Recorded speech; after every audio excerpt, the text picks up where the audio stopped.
Even आपण जर बघितल्या कथा तर आपल्याला एकच वेळ जेवायला सांगितली.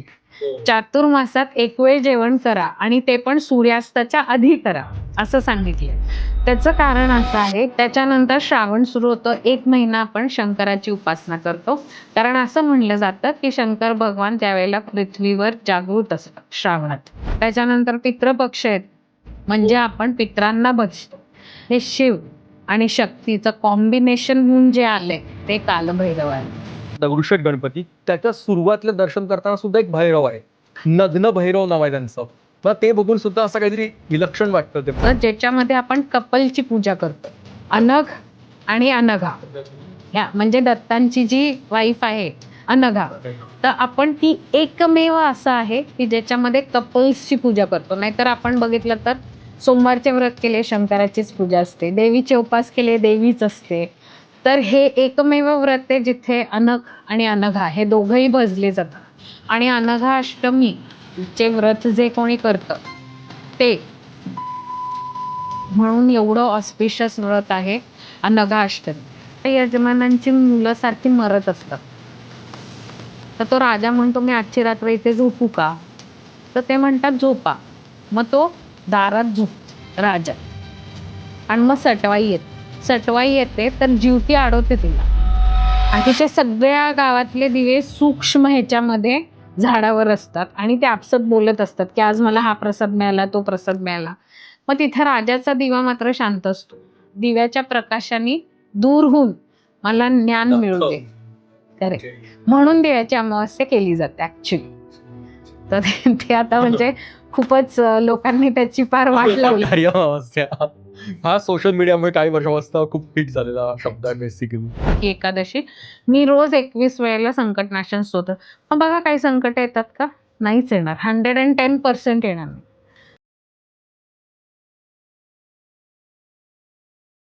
दर्शिकाताई, मनापासून स्वागत तुमचं परत एकदा. आपला हा दुसरा पॉडकास्ट होतोय. पहिला पॉडकास्ट अत्यंत हिट आणि फार पॉप्युलर झाला, तो पण फार उत्स्फूर्त होता. आणि ह्या पॉडकास्टचा विषयच अत्यंत गोड लोभस विषय आहे सर्व मराठी, खास करून धार्मिक लोकांसाठी, तो म्हणजे चातुर्मास. तर पॉडकास्टची आपण सुरुवात लवकर करूयात की चातुर्मास म्हणजे काय. म्हणजे लहानपणापासून आम्ही आजींकडनं अनेक लोकांकडून ऐकत आलो आहे मोठं होत असताना. चातुर्मास काय इतकं महत्व आहे त्याचं? ऍक्च्युली चातुर्मास म्हणजे 4 महिने म्हणलं जातं. आषाढी एकादशीपासून घेऊन कार्तिकी एकादशीपर्यंत हा जो पिरियड असतो त्याला आपण चातुर्मास म्हणतो. आता त्याच्याशी 2 ज्या पुराणमध्ये लिहिलेल्या कथा आहेत त्या मी जस्ट तुम्हाला थोडक्यात शेअर करेन. तर आपण बलिराजा ऐकलं होतं. तो एक खूप मोठा धार्मिक राजा होता. तर त्यांनी सगळ्या 3 लोकांवर राज्य त्याचं स्थापित केलं होतं. तेव्हा वामन अवतार घेऊन श्रीहरी विष्णू त्याला भेटायला जातात आणि राजा बलीला ते म्हणतात की तू एवढा शूर राजा आहे, तर मला फक्त माझे 3 पावलं मावतील एवढं तू हे दे, तुझं जमीन दे. आणि त्याला तो बलिराजा हो म्हणतो. पण वामन जे होते ते विष्णूंचाच अवतार होते, त्यामुळे त्यांनी त्यांच्या 2 पावलांमध्ये सगळी सृष्टी, अख्खं युनिवर्स व्यापलं. मग आता त्यांनी विचारलं की माझं तिसऱ्यांदी मी पाऊल आता कुठे ठेवू, कारण सगळंच माझ्याकडे आलं. तर त्यावेळेला बलिराजांनी त्यांचं स्वतःचं मस्तक खाली ठेवलं आणि त्यांना म्हणलं की तुम्ही माझ्या मस्तकावर पाय देऊ शकता. तर त्याची ही भक्ती बघून वामन अवतार जे होते विष्णूंचे, त्यांनी त्यांना वरदान मागायला सांगितलं की तुम्हाला मी प्रसन्न झालो तुमच्या भक्तीने, तर तुम्ही मला वरदान मागा. तर बलिराजांनी त्यांना असा वरदान मागितला की तुम्ही माझ्याच बरोबर इथे राहा. आता हे ऐकल्यानंतर लक्ष्मी मातेला थोडंसं टेन्शन आलं की आता जर विष्णू बलिराजांबरोबर राहायला लागले तर मग माझं काय.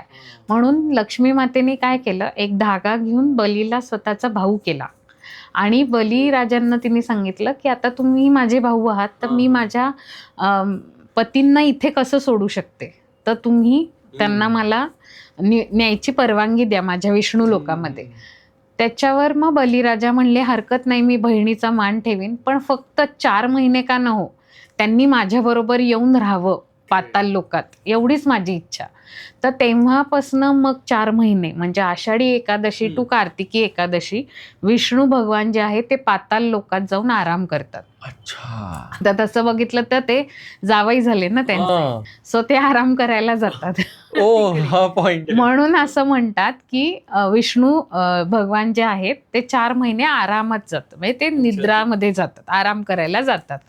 म्हणून मग चातुर्मास पद्धत पडली की आषाढी एकादशीला भगवान विष्णू झोपी जातात आणि कार्तिकी एकादशीला ते जागे होतात.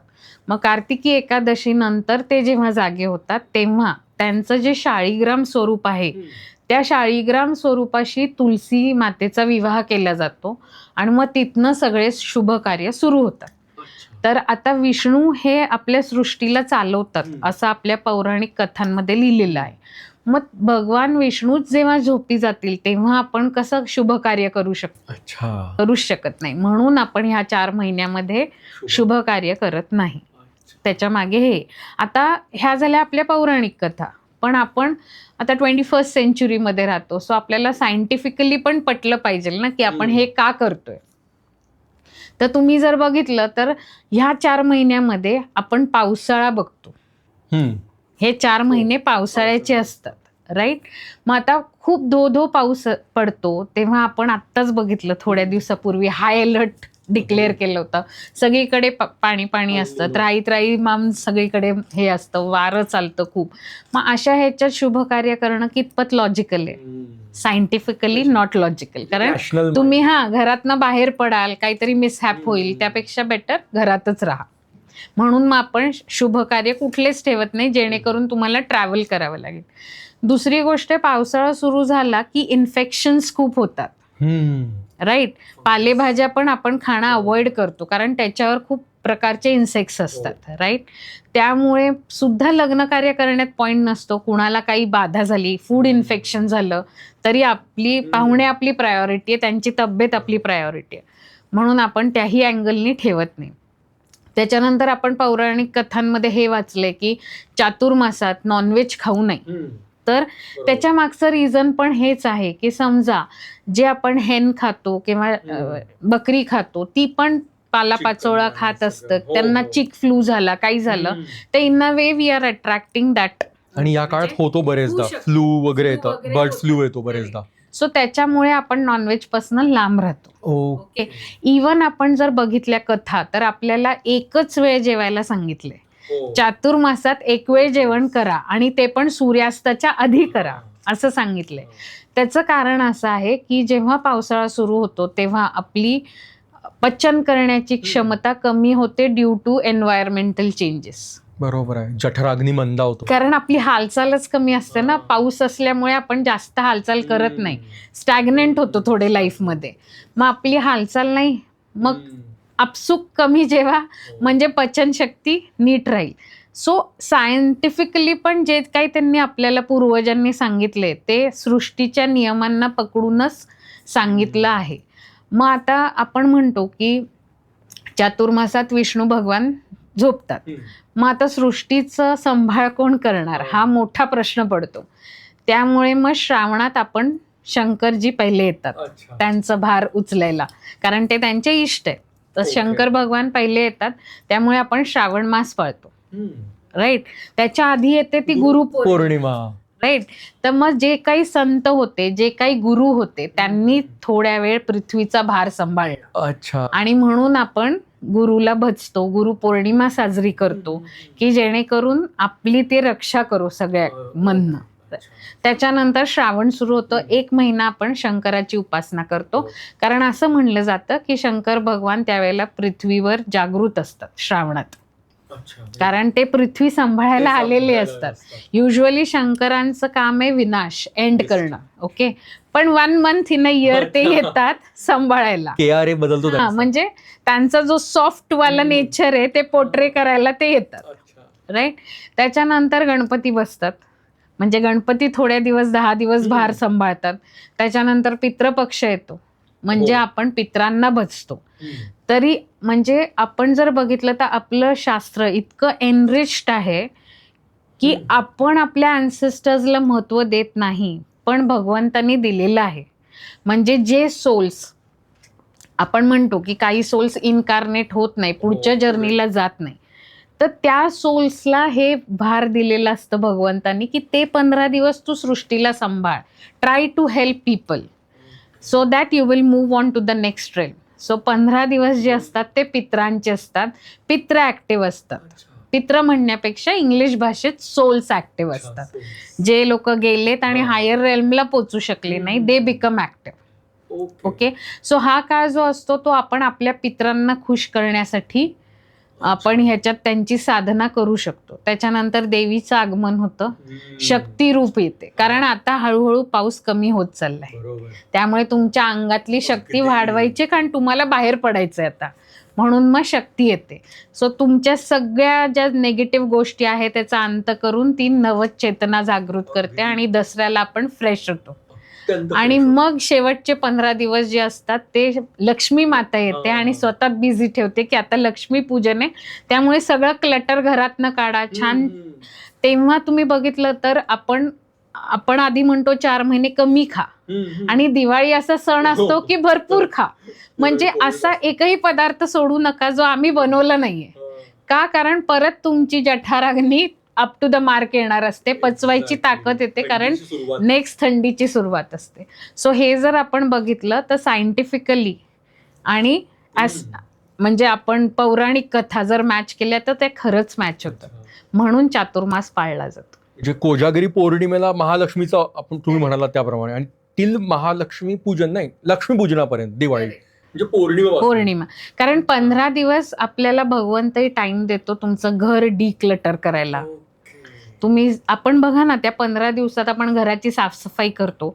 आपण काय म्हणतो, कोजागिरी पौर्णिमा झाली की मग आपण घराला सजवूया, पेंटिंग करू, जे नको असेल अननेसेसरी गोष्टी काढून टाकू. का? तर आपण लक्ष्मीला बोलवण्याच्या ह्याच्यात असतो. मग आता लक्ष्मीला बोलवणं म्हणजे काय, नुसतंच बसून पैसा मिळवणं हे तत्व नाही त्याच्या मागचं. डिक्लटर का करतोय, नेगेटिव्ह गोष्टी का काढतोय, की ज्या गोष्टींनी आपल्याला त्रास होतोय किंवा ज्या गोष्टी आपल्याला सर्व करत नाही त्याचा आपण त्याग करतोय. जुन्या काळची लोक काय म्हणायचे, घरातल्या अननेसेसरी गोष्टी काढून टाका. त्याचबरोबर तुम्ही अननेसेसरी थॉट्स पण काढून टाका. You have to declutter your self also in these 15 days and then you have to show your agreement to do efforts. म्हणजे मी आता सगळं डिक्लटर केलंय, आता मी कष्ट करायला तयार आहे. मी आज लक्ष्मीला साक्षी मानतो लक्ष्मीपूजनाला आणि मान्य करतो मी कष्ट करायला तयार आहे, माझ्याकडे लक्ष्मी निरंतर येऊ. आणि मग तिथनं आपला परत रेग्युलर सुरू होतं. मग नवीन वर्षाची सुरुवात वेध लागायला लागतात एक प्रकारे. So this is how Chaturmas आणि सायंटिफिक कोरिलेट होतात. पण 4 महिन्यात शंकरांचा अस्त पिरियड दिसतो एकंदर, काय 1 महिना. आता ते त्यांच्या इष्टला जस्टिफाय करतील ना. शंकरांचे इष्ट विष्णू आहे, विष्णूंचे इष्ट शंकर आहेत. सो ते एकामेकांना जस्टिफाय करतीलच ना. हरी नसेल तेव्हा हरला उपस्थित असणं गरजेचं आहे, आणि हर नसेल तर हरींनी आलंच. बरोबर आहे. आणि माझा आतापर्यंतचा जो प्रवास होता त्याच्यात मला जो अनुभव आलाय तो असा आलाय की माझे जे पण क्लायंट आहेत, स्टुडंट्स आहेत किंवा मी स्वतः, ज्यांनी त्यांचा प्रवास शंकराच्या उपासनेने सुरू केलाय ते विष्णूला लँड अप झालेत. म्हणजे न कळत ते विष्णूची उपासना आराधना करायला लागतात, आणि ज्यांनी विष्णूचा सुरू केलाय ते न कळत शंकराचं करायला लागतात. हा माझा स्वतःचा अनुभव आहे आणि बऱ्याच स्टुडंट्सचा, क्लायंट्सचा हाच अनुभव आहे. म्हणजे आयुष्यभरात की म्हणजे ह्या 4 महिन्यात जर लहानपणापासून तुम्ही इन्क्लाइन शंकराकडे आहे, शंकराची खूप भक्ती झाली आहे, तर मग एक वेळ असा येतो की you start attracting towards Vishnu. अच्छा अच्छा अच्छा. मे बी दोन्ही बॅलन्स होत असेल तत्व. हर आणि हरीची उपासना केल्यावरच एंड आहे ना. एंड आहे. हा. आणि एक विसरलो आपण, या चातुर्मासात कालभैरव जयंती येते दिवाळीनंतर, कार्तिक कृष्ण अष्टमी. सो ते पण एक तेजस्वी आहे दैवत अगदी. हो, कालभैरव हे शंकरांचंच रूप आहे.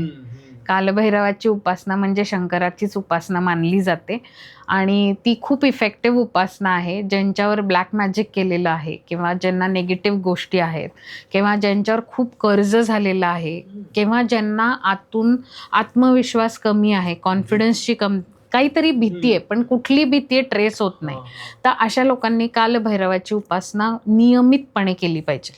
अनामिक भीती जी असते एक प्रकारे, अननोन भीती जी असते ती कालभैरवांनी आपल्याला एलिमिनेट होते. ओके. उज्जैनचे कालभैरव काशीचे मेन म्हणजे काशी. कोतवाल. काशी त्यांनी निवडलं कारण त्यांना जे ब्रह्महत्येचं लागलं होतं पाप, ते काशीच्या भूमीत ते ब्रह्महत्येच्या पापातनं रिलीज झाले. सो ते महत्वाचं स्थान आहे. आणि तुम्ही अजून एक बघाल की कालभैरवाचं मंदिर आपल्याला शक्तिपीठांच्या तिथे दिसतं आणि ज्योतिर्लिंगांच्या इथे पण दिसतं. अगदी. कारण कालभैरव हे शिव आणि शक्तीचं कॉम्बिनेशन होऊन जे आलंय ते कालभैरव आहे. एक वेगळंच तुम्ही म्हणता की देवीच्या ठिकाणी असतात.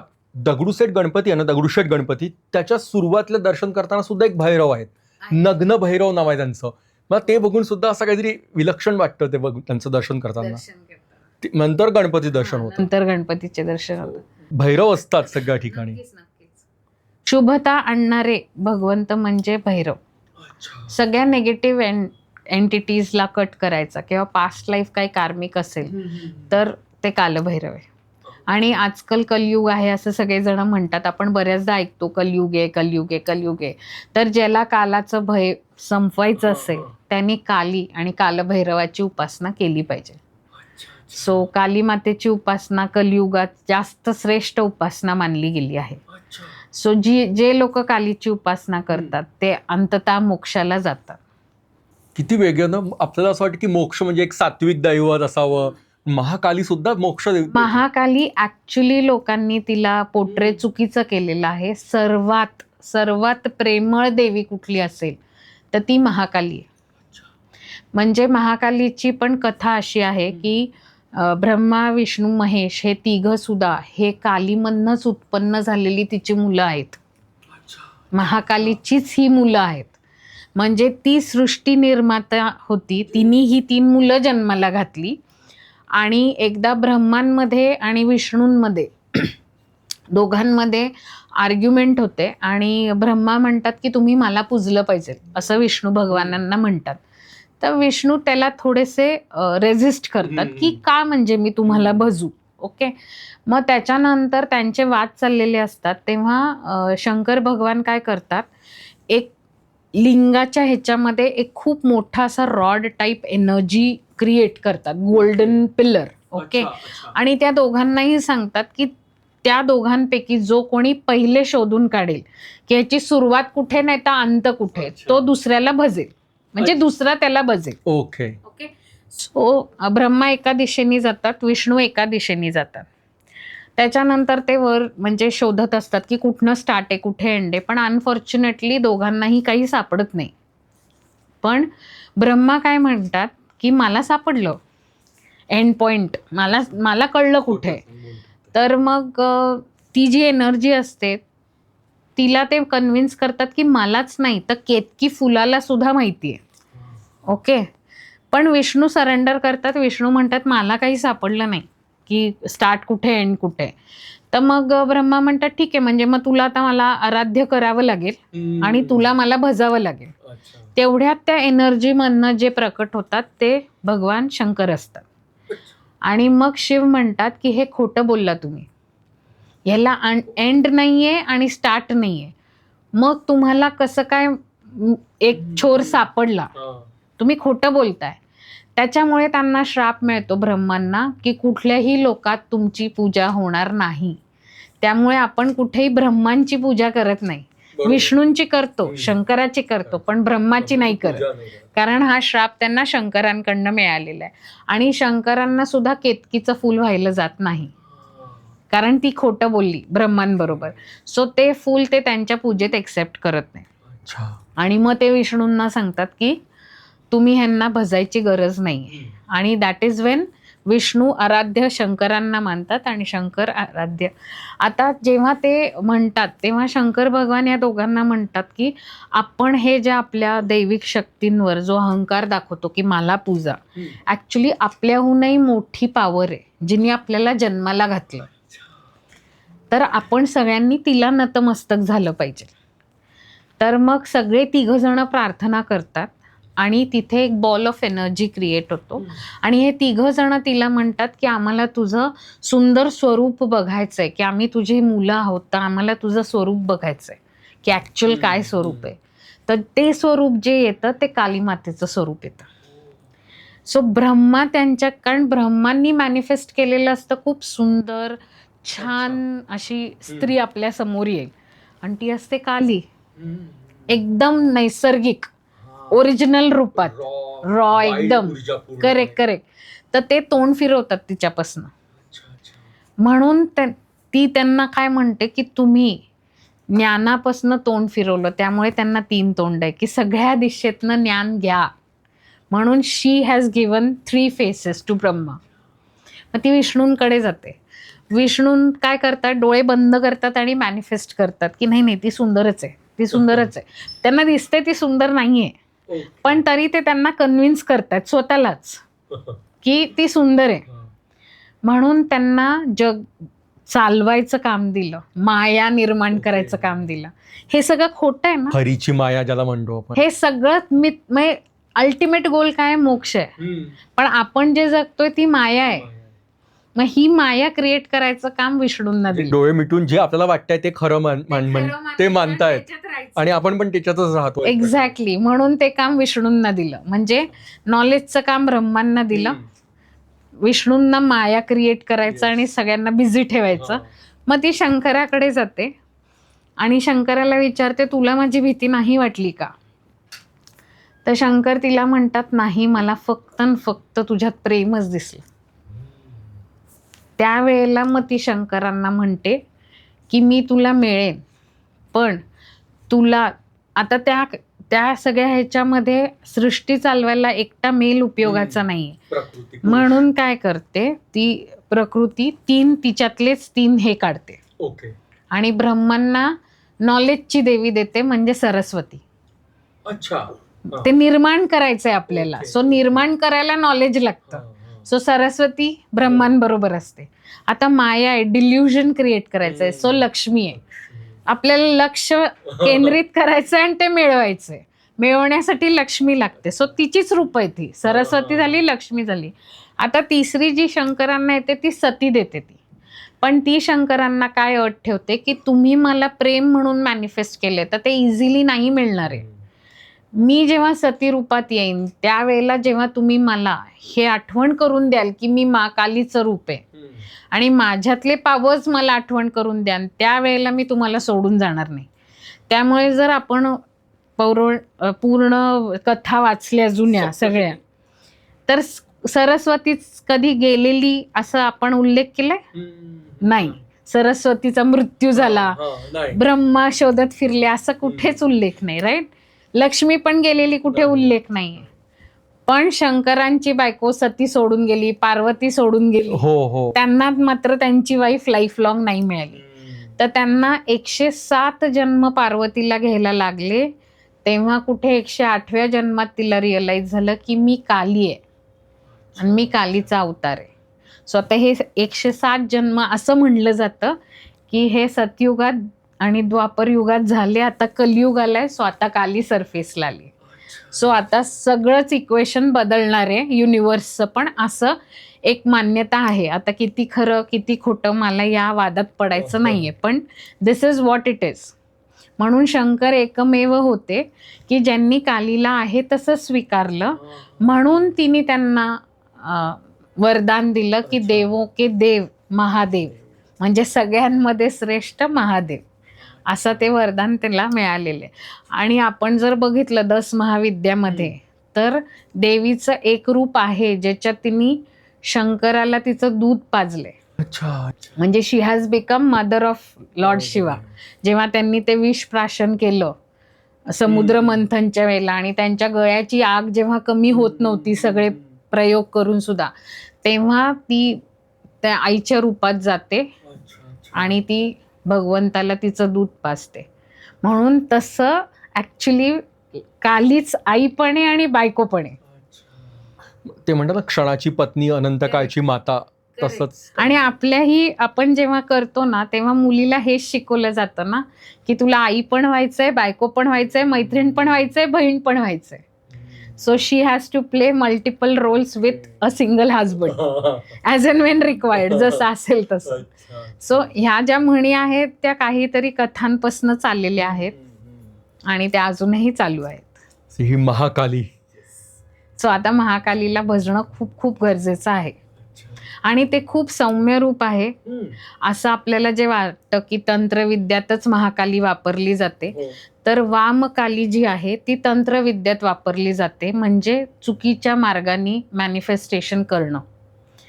ते लोक वामकालीला भजतात, पण आपण लोक दक्षिणाकालीला भजतो. राईट फूट जिचा शंकरांवर असतो, तर आपण दक्षिणाकालीला. शेवटी तुमचे इंटेन्शन ठरवतात की तुम्ही तांत्रिक आहात का मांत्रिक आहात.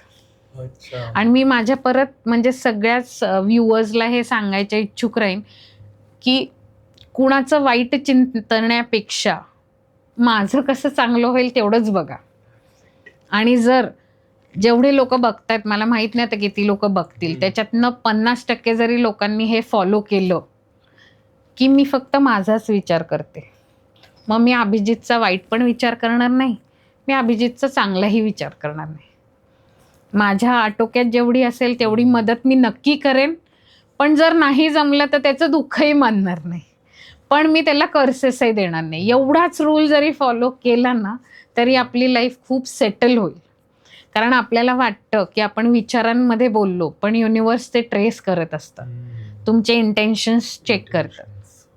म्हणजे कुणाला जर फ्रॉड करत असाल तर तुम्हाला असं वाटतं की तुम्ही चिटिंग करताय, but it is recorded somewhere. So it is better ना की मला हे पाहिजे, मला हे मिळवायचंय, मला कष्ट करायची तयारी आहे, रस्ता दाखव, मी करते, दॅट्स इट. सोसायटी पण सॉर्टेड होईल. सॉर्टेड होईल. कुणाच्या प्रॉब्लेममध्ये का हात घालायचा. म्हणजे एक्झाम्पल सांगितलं की अमुक ह्यांची सूनच नीट वागत नाही, अमुक ह्यांचा मुलगाच वाईट वागतो, आई वडिलांना विचारत नाही, that is none of our business. मी माझ्या आई वडिलांना भजलं पाहिजे, दॅट इज माय बिझनेस. मी माझ्या आई वडिलांची सेवा केली पाहिजे, that is my business. But what other people are doing, that is not my business. हां, जर कोणी गरीब आहे तो तुम्हाला मदत मागतोय, चेक करा, तुम्हाला फिजिकली मॉनिटरीली मदत करता येत असेल नक्की करा, पण at the cost of family नाही. Again, family first, then others. कारण चॅरिटी बिगिन्स ॲट होम, मग बाहेर. सो एवढं जर केलं तर सॉर्टेड आहे सगळं लाईफ. महाकालीच्या आधी आपण एक गणपती येतात, त्यांचं पण तितकंच महत्व आहे ना. आता गणपती आपण का बसवतो त्याच्या मागे पण खूप कथा आहे. तर ॲक्च्युली आपल्याला माहिती आहे की व्यास ऋषी जे होते त्यांनी महाभारत लिहिण्यासाठी गणपतींना आग्रह केला होता. तर मग गणेश भगवान म्हणाले की हो ठीक आहे, मी लिहेन, पण माझी एकच अट आहे की तुम्ही थांबायचं नाही, मी कंटिन्युअस लिहिणार. तर व्यास ऋषी म्हणाले ठीक आहे, माझी पण एक अट आहे की तुला श्लोक समजल्याशिवाय तू लिहायचं नाही. He was also intelligent. तर ते काय करायचे, एक श्लोक गणेशला द्यायचे, बाय द टाइम ते विचार करायचे त्याचा अर्थ काय आहे, ते पुढचा श्लोक रचायचे. गणपती विचार करायचे हां, की ह्याचा अर्थ काय असेल. कारण त्यांना काय अट होती की समजायचं आणि मग लिहायचं. करेक्ट. सो तेवढ्यात ते काय करायचे, दुसरा श्लोक बनवायचे. हां, हे जोपर्यंत लिहितायत तोपर्यंत ते दुसरा शोधून ठेवायचे, कारण थांबायचं नाहीये ना. म्हणून व्यासांनी ह्यांना असं काम दिलं की तू समजल्याशिवाय लिहायचं नाही. मग ते समजेपर्यंत हे टाइम घ्यायचे, तेवढ्यात ते दुसरा श्लोक तयार करायचे. ओके. पण आता हे सगळं प्रोसेस करताना त्यांच्या अंगातली हीट खूप वाढायला लागली गणपतीची. त्यामुळे त्यांनी काय केलं, व्यास ऋषींनी माती ओली केली आणि त्याचा लेप लावला गणेशाला, टू कीप कूल, म्हणजे थंड राहील बॉडी टेम्परेचर. कारण एवढे मोठे श्लोक लिहिणं हे काही जोक नव्हता, कारण ते त्याचे पॉवर्स होते. मग ते त्यांनी त्याचं लेपन केलं मातीचं. असे 10 दिवसात त्यांनी ती महाभारत लिहून काढली. म्हणून आपण 10 दिवसाचा गणपती बसवतो. आता 10 दिवसानंतर काय केलं, त्यांनी जी माती होती ती काढली शरीरावरची आणि ती पाण्यात विसर्जन केलं. म्हणून आपण गणेशाला पाण्यात विसर्जन करतो. आणि ती माती जशी जशी अंगावर तशी तशी ती घट्ट होत गेली आणि गणपतीचं रूप आकारलं ना त्या मातीनी पण. म्हणून आपण पार्थिव गणेश बसवतो. मातीचा गणपती आपण त्याचसाठी बसवतो की ते त्याचं रूप आहे गणपतीचं, जे साकारलं गेलं होतं. एक तर ही कथा आहे की आपण गणपती का बसवतो. आणि दुसरी कथा आपण लोकमान्य टिळकांच्या इथं बघितलं होतं की आपण सामूहिक गणपती का बसवतो की जेणेकरून लोकांनी सोबत सोबत यावं, कल्चरल ऍक्टिव्हिटीज घडाव्या, आपली संस्कृती लोकांपर्यंत कळावी, विचारांचं आदान प्रदान व्हावं. आणि आपण बघितलं तर गणेश उत्सवात बरेच ड्रॉइंग कॉम्पिटिशन असतात. तर ते का की लहान मुलांना सुद्धा त्याच्यात इन्व्हॉल्वमेंट मिळावी, कारण गणेशाला आपण हे बालरूपच मानतो. सो त्यांना सुद्धा कुठेतरी मिळाला पाहिजे प्लॅटफॉर्म. म्हणून तो गणपती की सगळ्यांनी एकत्र यावं, युनायटेडली विचार करावा आणि एखादं गेट टुगेदर व्हावं फॉर हायेस्ट गुड. आणि आरती आपण जेव्हा मंडळात करतो तेव्हा आपण हाय एनर्जी रिलीज करत असतो, पॉझिटिव्ह विचारांची. कारण मंडळात जेव्हा आपण आरती करतो किंवा घरी जेव्हा आपण आरती करतो तेव्हा आपण सगळे खुश असतो. त्या काळात एकामेकांकडे का नको जातो, आपण गोडधोड खातो. ते काय गणपती खात नाही, आपणच खातो, राईट. पण आजकालच्या एवढ्या धकाधकीच्या जीवनात निदान गणपतीच्या नावाने का नको, आपण आरतीसाठी तरी एकत्र येतो. म्हणून आपण गणपती बसवतो. अच्छा. आणि मग येतात गौरी, सगळ्यात लाडकं दैवत.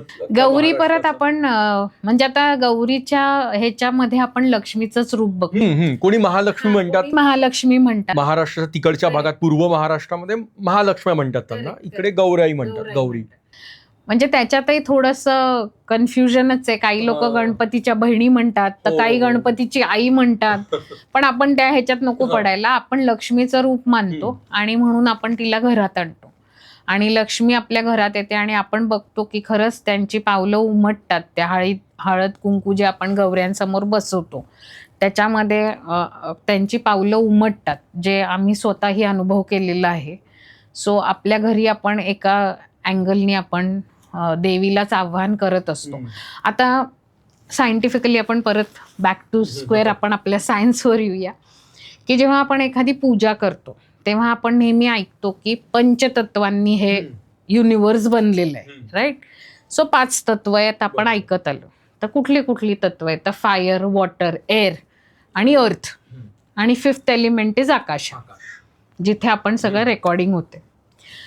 तर आपण जेव्हा पूजा करतो तेव्हा आपण एखादी मूर्तीची पूजा करतो. तर मूर्ती आयदर आपण धातूची बनवतो नाहीतर मातीची बनवतो.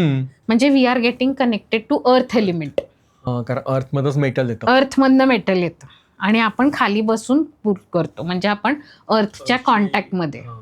मग आपण दिवा लावतो म्हणजे आपण फायर एलिमेंटला इन्वोक करतो, अग्नीला आपण इन्वोक करतो, ठीक आहे.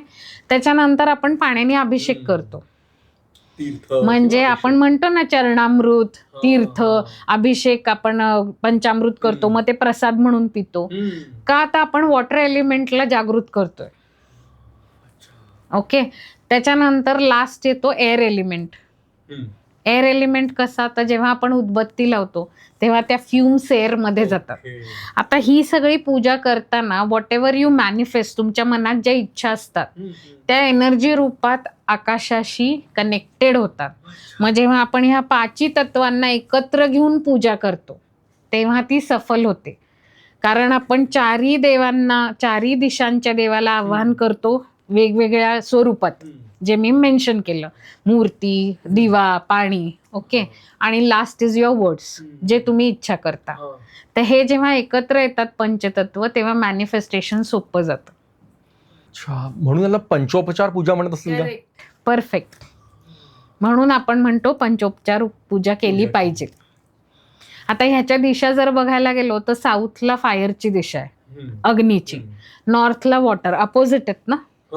सो नॉर्थला वॉटर, ईस्ट आणि वेस्ट जे पूर्व पश्चिम. ओके.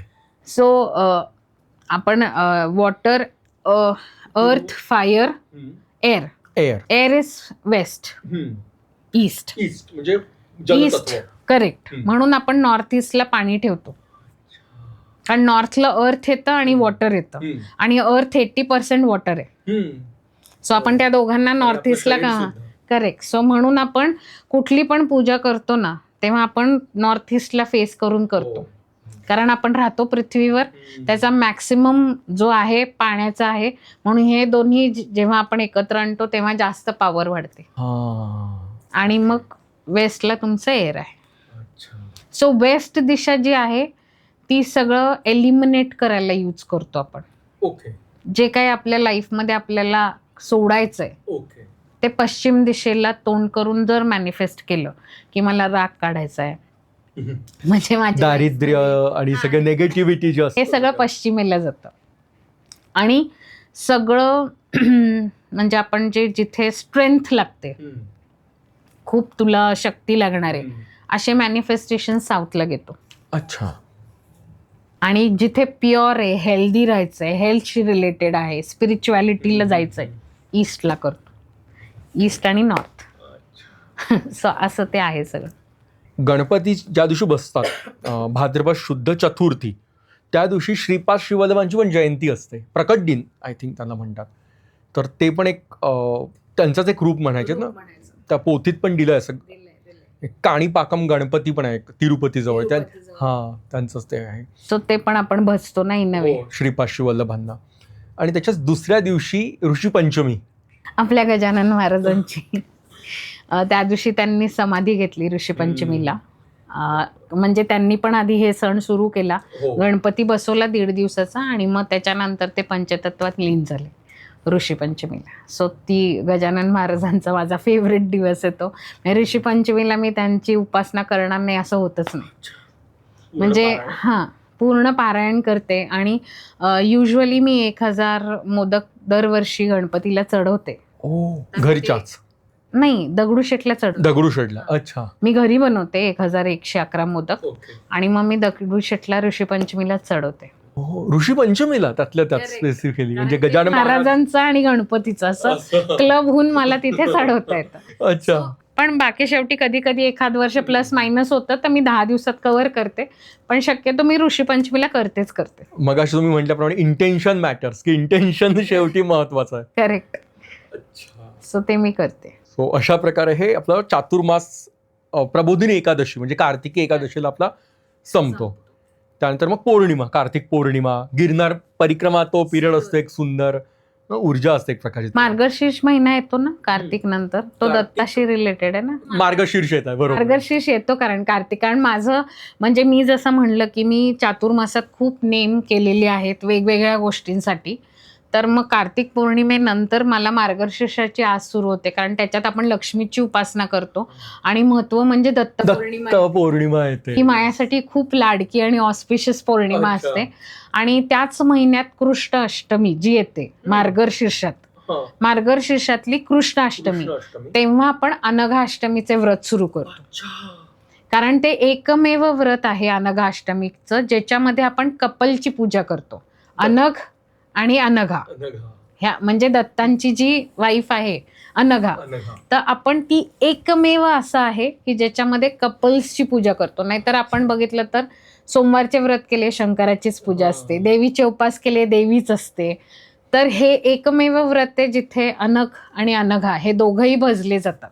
आणि अनघा अष्टमीचे व्रत जे कोणी करतं ते मागच्या सगळ्या पापांच्या सकाट्यातनं बाहेर पडतं. जे काय तुमचं पास्ट लाईफचे कार्मिक असतील ते सगळ्यातनं तुम्ही रिलीज होता. म्हणून एवढं ऑस्पिशियस व्रत आहे अनघा अष्टमी.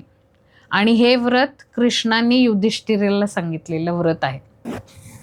सो महाभारतात हा उल्लेख आहे अनघा अष्टमीचा. पिठापुरमला पण एक जागा आहे जिथे अनघा अष्टमीचं व्रत करतात. अनघा देवीची मंदिर आहे तिकडे, मोठं मंदिर आहे अनघा देवीचं. समोर पुष्करिणी तलाव आहे असं मला आठवत आहे. बरोबर. आणि तिथे अनघा लक्ष्मीचं म्हणजे मंदिर आणि देऊळ काइंड ऑफ प्रॉपर. करेक्ट. त्यांची मूर्ती आहे. मी गेली अनघा अष्टमीचे व्रत झाले माझे. ज्या वर्षी माझे व्रत झाले त्याच्यानंतरच अनघा देवींनी मला दर्शनाला बोलवलं आणि आय वॉज सो ब्लेस्ड की मला त्यांचे दर्शन मिळाले. खूप सुंदर प्राचीन कालाचं मंदिर आहे ते. खूप मोठं मंदिर आहे आणि खूप सुंदर मूर्ती आहे. तिथे अक्षता देतात, अक्षदा देतात आणि रुद्राक्षही देतात प्रसाद म्हणून इफ यू वॉन्ट. रुद्राक्ष प्रत्येकाला कंपल्सरी नाहीये, पण तिथे आपल्याला भातही मिळतो, कर्ड राईस सारखा काहीतरी प्रसाद मिळतो तिकडे. तर असं आपलं चातुर्मास महात्म्य. आता आय विल सजेस्ट यू की आपण चातुर्मासात काय काय नेम करू शकतो ते आपण सुरू करूया. त्याच्या आधी आता आपण बघितलं तर चातुर्मासात भरपूर कहाण्या आहेत ज्या आपण वाचतो. रविवारचं महत्व वेगळं आहे, नागपंचमी सोमवार वेगळं आहे, शुक्रवार जिवतीची सवाष्ण असते ती, आणि पिठोरी. आता मी हे सगळं तुम्हाला गुगलवर मिळेल, नो डाऊट. फक्त मी ह्या कहाण्या सांगायच्या का इच्छुक आहे, कारण मला त्या का अपील केल्या ते पण मी सांगेन. म्हणजे जिवतीच्या पानाचं महत्त्व काय आहे, तर आपण नागपंचमीला ते पान लावतो, जिवतीचं पान. ओके, तर जिवतीच्या पानामध्ये जर तुम्ही बघितलं तर एक पाळणा, त्याच्यात बाळ, आई त्या बाळाला पाळणा देते. त्याच्यानंतर कृष्ण भगवान आहेत, 5 मुखाचा नाग त्यांच्या फणा घेऊन त्याच्यावर ते नाचतायत. असं थोडक्यात ते नरसिंहाचा अवतार आहे त्याच्यावर. म्हणजे जिवतीच्या पानावर नरसिंहाचा फोटो मिळेल. तर हे पान आपण लावतो आणि काही लोक ते शेवटच्या शुक्रवारी काढतात किंवा काही लोक गौरी गणपतींबरोबर सुद्धा जिवतीचं पान विसर्जित करतात. तोपर्यंत ते देवघरात आपण लावतो. विसर्जित करायचं म्हणजे ते काढून टाकायचं, पुढच्या वर्षी परत लावायचं. तर ती शुक्रवारची जी कहाणी आहे ती ॲक्च्युली आपल्या मुलं बाळांना दीर्घ आयु मिळावं म्हणून ते उपास केले जातात शुक्रवारचे.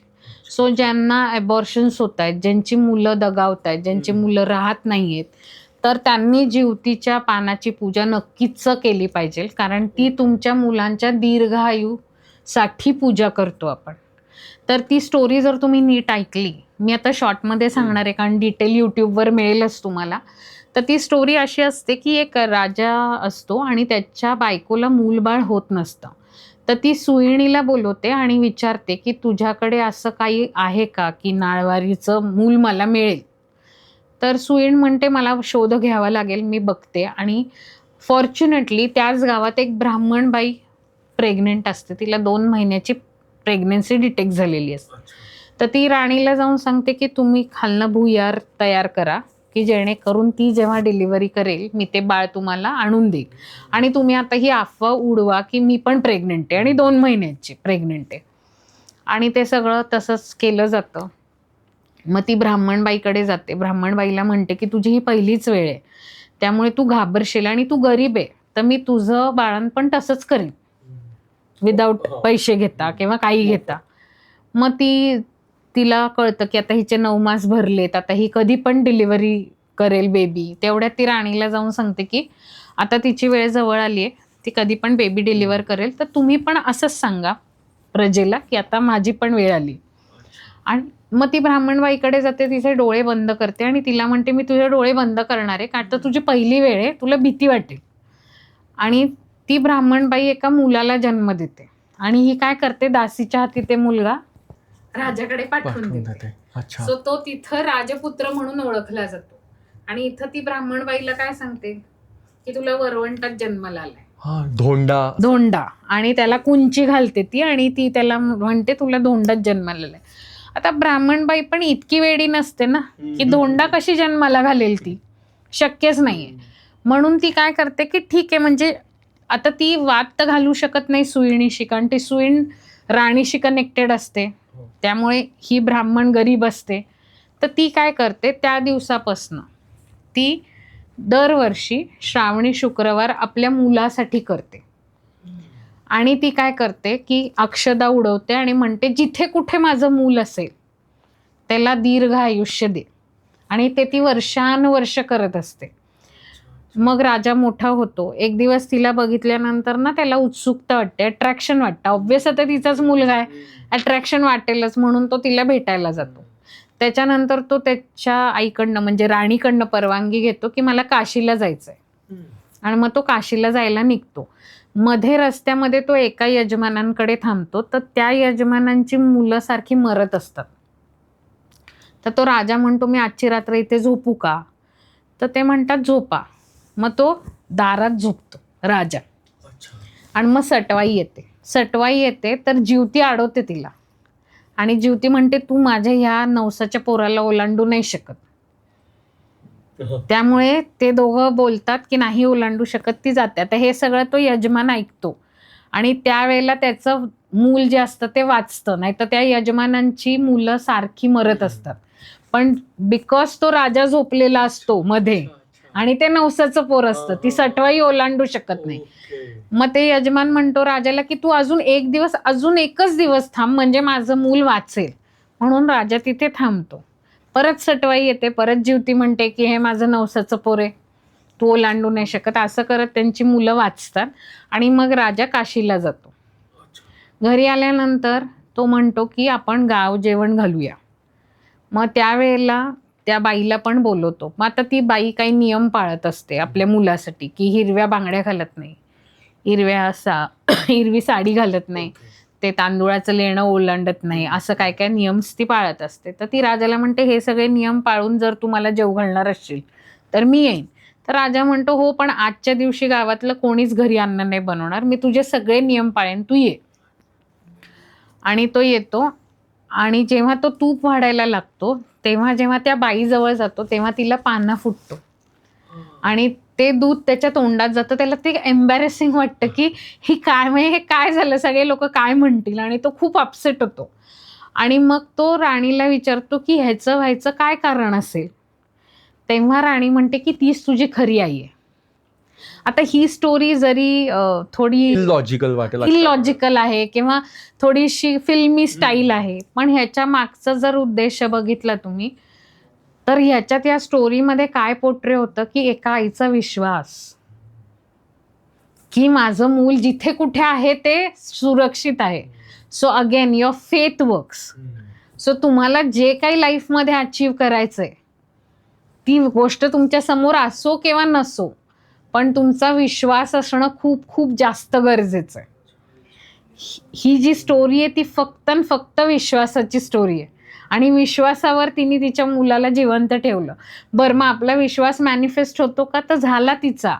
शेवटी त्या राजाने ओळखलं की हीच माझी आई आहे. पेशन्स पण टेस्ट होतो, पेशन्स बिल्डअप होतो.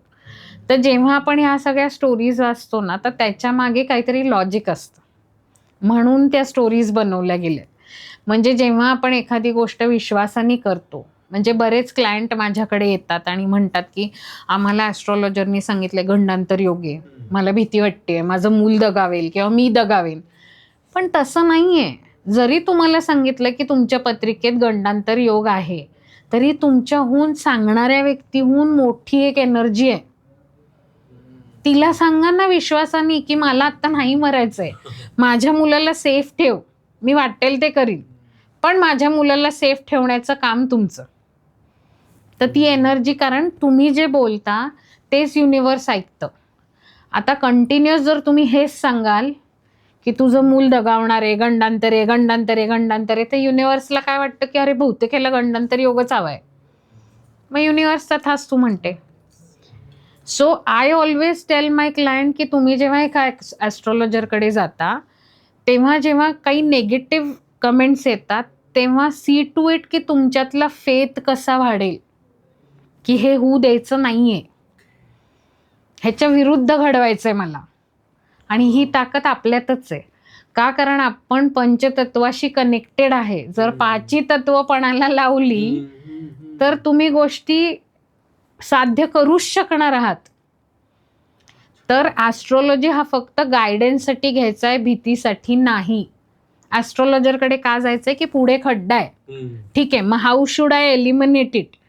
तुमच्या सबकॉन्शियस माइंडला हे ट्रिगर करा की मला दुसरा रस्ता शोधायचा आहे, न की हे ट्रिगर करा मी खड्ड्यातच पडणार आहे, मी खड्ड्यातच पडणार आहे. मग युनिवर्स म्हणतं ओके खड्ड्यात पड.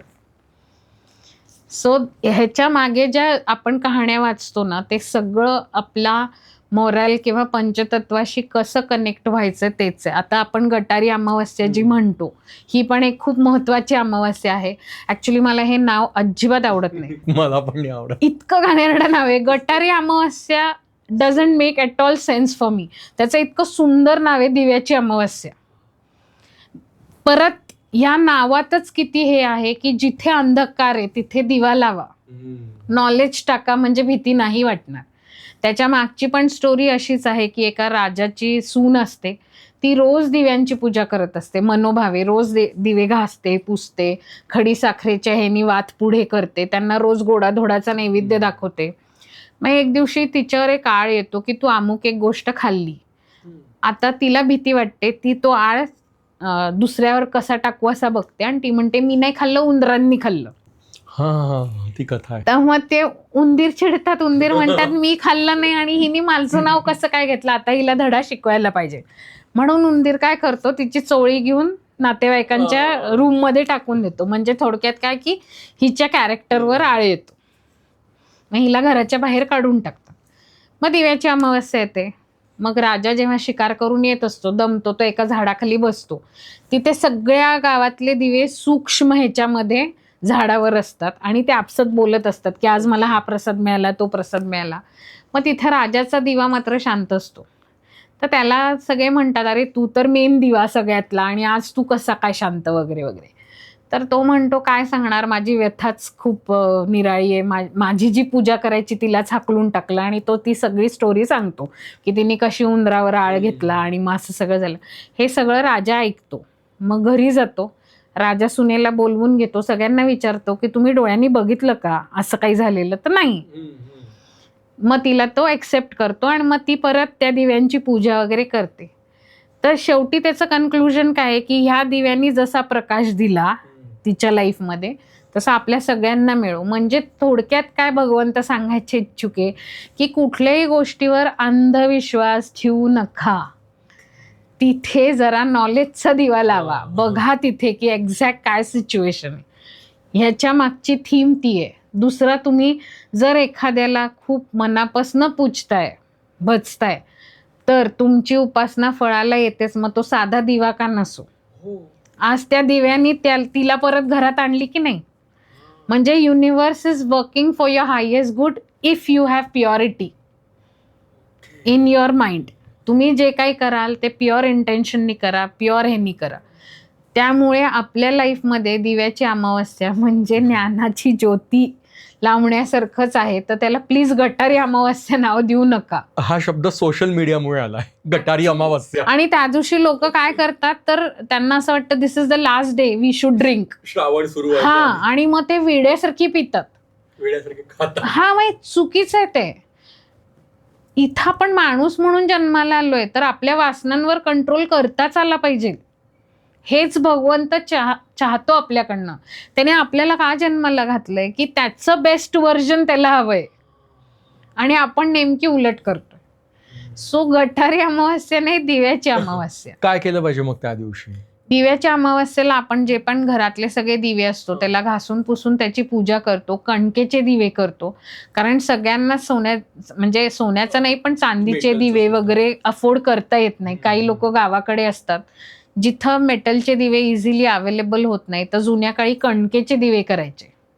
गुळाचं पाणी आणि गूळ टाकून कणिक मळून त्याचे दिवे, ते आपण शिजवतो आणि मग त्याच्यात दिवे लावतो आणि तोच प्रसाद म्हणून खातो. म्हणजे परत भगवंत सागर, म्हणजे आपण म्हणतो ना की खूप पंचपक्वान्नाचा नकोय, फक्त तुमची भावना की जसा हा दिवा सगळीकडे प्रकाश टाकतोय. जेव्हा मी दिव्याची पूजा करते तेव्हा हा दिवा जसा सगळ्यांच्या आयुष्यात प्रकाश टाकतो, तसा माझ्याही मुळे इतरांच्या जीवनात प्रकाश येऊ दे. मी पण लोकांना प्रकाश देण्यासाठी एलिजिबल होऊ दे. केव्हा माझ्या बुद्धीवर जे सगळं काजळी निर्माण झाली ती ह्या दिव्याच्या प्रकाशाने दूर होऊन मला ज्ञान मिळू दे. करेक्ट. म्हणून दिव्याची अमावस्या केली जाते ऍक्च्युली. तर ते आता म्हणजे खूपच लोकांनी त्याची फार वाट लावली. अमावस्या हा सोशल मीडियामुळे काही वर्षापासून खूप हिट झालेला शब्द आहे बेसिकली. सो पण त्याच्या मागची स्टोरी आहे. तसंच गणेश पुराण, गणपतीच्या दिवसांमध्ये तुम्ही गणेश पुराणचं पारायण करू शकता, कारण गणेश ही बुद्धीची देवता आहे आणि शुभता आणते आपल्या लाईफमध्ये, मंगल सगळं कार्य घडून आणते. सो आता मी तुम्हाला थोडक्यात 4-5 देवांचे कशी उपासना चातुर्मासात करू शकतो विदाऊट जास्त खर्च करता, विदाऊट तुम्हाला जास्त काही त्रास होता, पण ऑफकोर्स करावं लागेल, त्याशिवाय तुम्हाला पर्याय नाही आहे. जर जेवायचं आहे म्हणजे भूक लागली तर जेवावं लागणारच आहे. सो गणपतीची आपण वेगवेगळ्या पद्धतीने उपासना करू शकतो. एक जसं मी म्हणलं की गणेश पुराणचे पारायण करा, किंवा ओम गण गणपते नमःचा जप सुद्धा तुम्ही केला तर तुमचं रूट चक्र म्हणजे मूलाधार चक्र क्लिअर होतं आणि you get connected with the universe. त्याचं सायंटिफिक रिझन दिलं मी. तर त्याचाही 1.25 लाख वेळेला, ॲक्च्युली जेव्हा आपण एखादा जप 3.25 लाख वेळेला करतो तेव्हा तो सिद्ध होतो आपल्यासाठी. म्हणजे तो जप आपल्यासाठी काम करायला लागतो. जे काय तुमचं मॅनिफेस्टेशन असेल ते पूर्णत्वाला येतं. सो दुसरी उपासना म्हणजे ओम गण गणपते संकटनाशन स्तोत्र 21 वेळेला 21 दिवस म्हणू शकता. नारदांनी लिहिलेलं ना? करेक्ट. ते पूर्ण 4 महिने पण तुम्ही म्हणू शकता. असाच संकल्प घ्यायचा की आषाढी एकादशी टू कार्तिकी एकादशी मी रोज 21 वेळेला संकटनाशन स्तोत्र. मग बघा काही संकट येतात का? नाहीच येणार. 110% येणार नाही. अथर्व शीर्षाचा पाठ करू शकता रोज 11 वेळेला. हाही नेम गणपतीशी रिलेटेड आहे. मंगळवार 4 महिन्यातले जेवढे मंगळवार येतील तेव्हा गणपतीला जा. 5 लाल गुलाबाची फुलं किंवा 5 फुलं कुठली पण लाल फक्त हवी. गुळ खोबरं गणपतीला चढवा. साकडं टाका माझं हे काम होऊ दे. तुमच्या लाईफमधले सगळे ऑब्स्टिकल्स दूर होतात. ही गणपतीची उपासना युजली जे लोक शाळेत जातात मुलांसाठी केली जाते.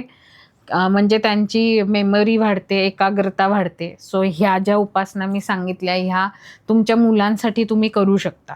म्हणजे मुलांना चांगले मार्क मिळावे. कुणाची मुलं 10वीत असेल तर त्यांनी हे करावं. नंतर आपण येऊया शंकराकडे. तर शंकराचं आपण ओम नमः शिवायचा जाप परत करू शकतो. त्यांनी तुमचं 3rd आय क्राऊन चक्र ओपन होतं. सो ओम नमः शिवायचा परत मी म्हणलं तसं 1.25 लाख किंवा 3 लाख वेळेला जप करा.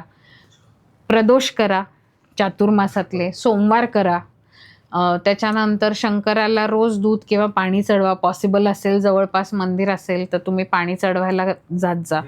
हे तुम्ही शंकराची उपासना करू शकतात. काही लोक 16 सोमवार सुरू करतात चातुर्मासात. तर ते पण आत्ता खूप कारण शंकरांची शक्ती जागृत असते श्रावणात. सो आपण करू शकतो. पण श्रावणात समजा कुणाला 16 सोमवार करता नाही आले बाय चान्स तर ते कार्तिक महिन्यातही करू शकतात. कारण कार्तिक महिना पण शंकराचाच मानला गेला. ओके. तर ह्या पद्धतीने आपण शंकराची उपासना शिवकवच शिव चालीसा रोज वाचू शकतो.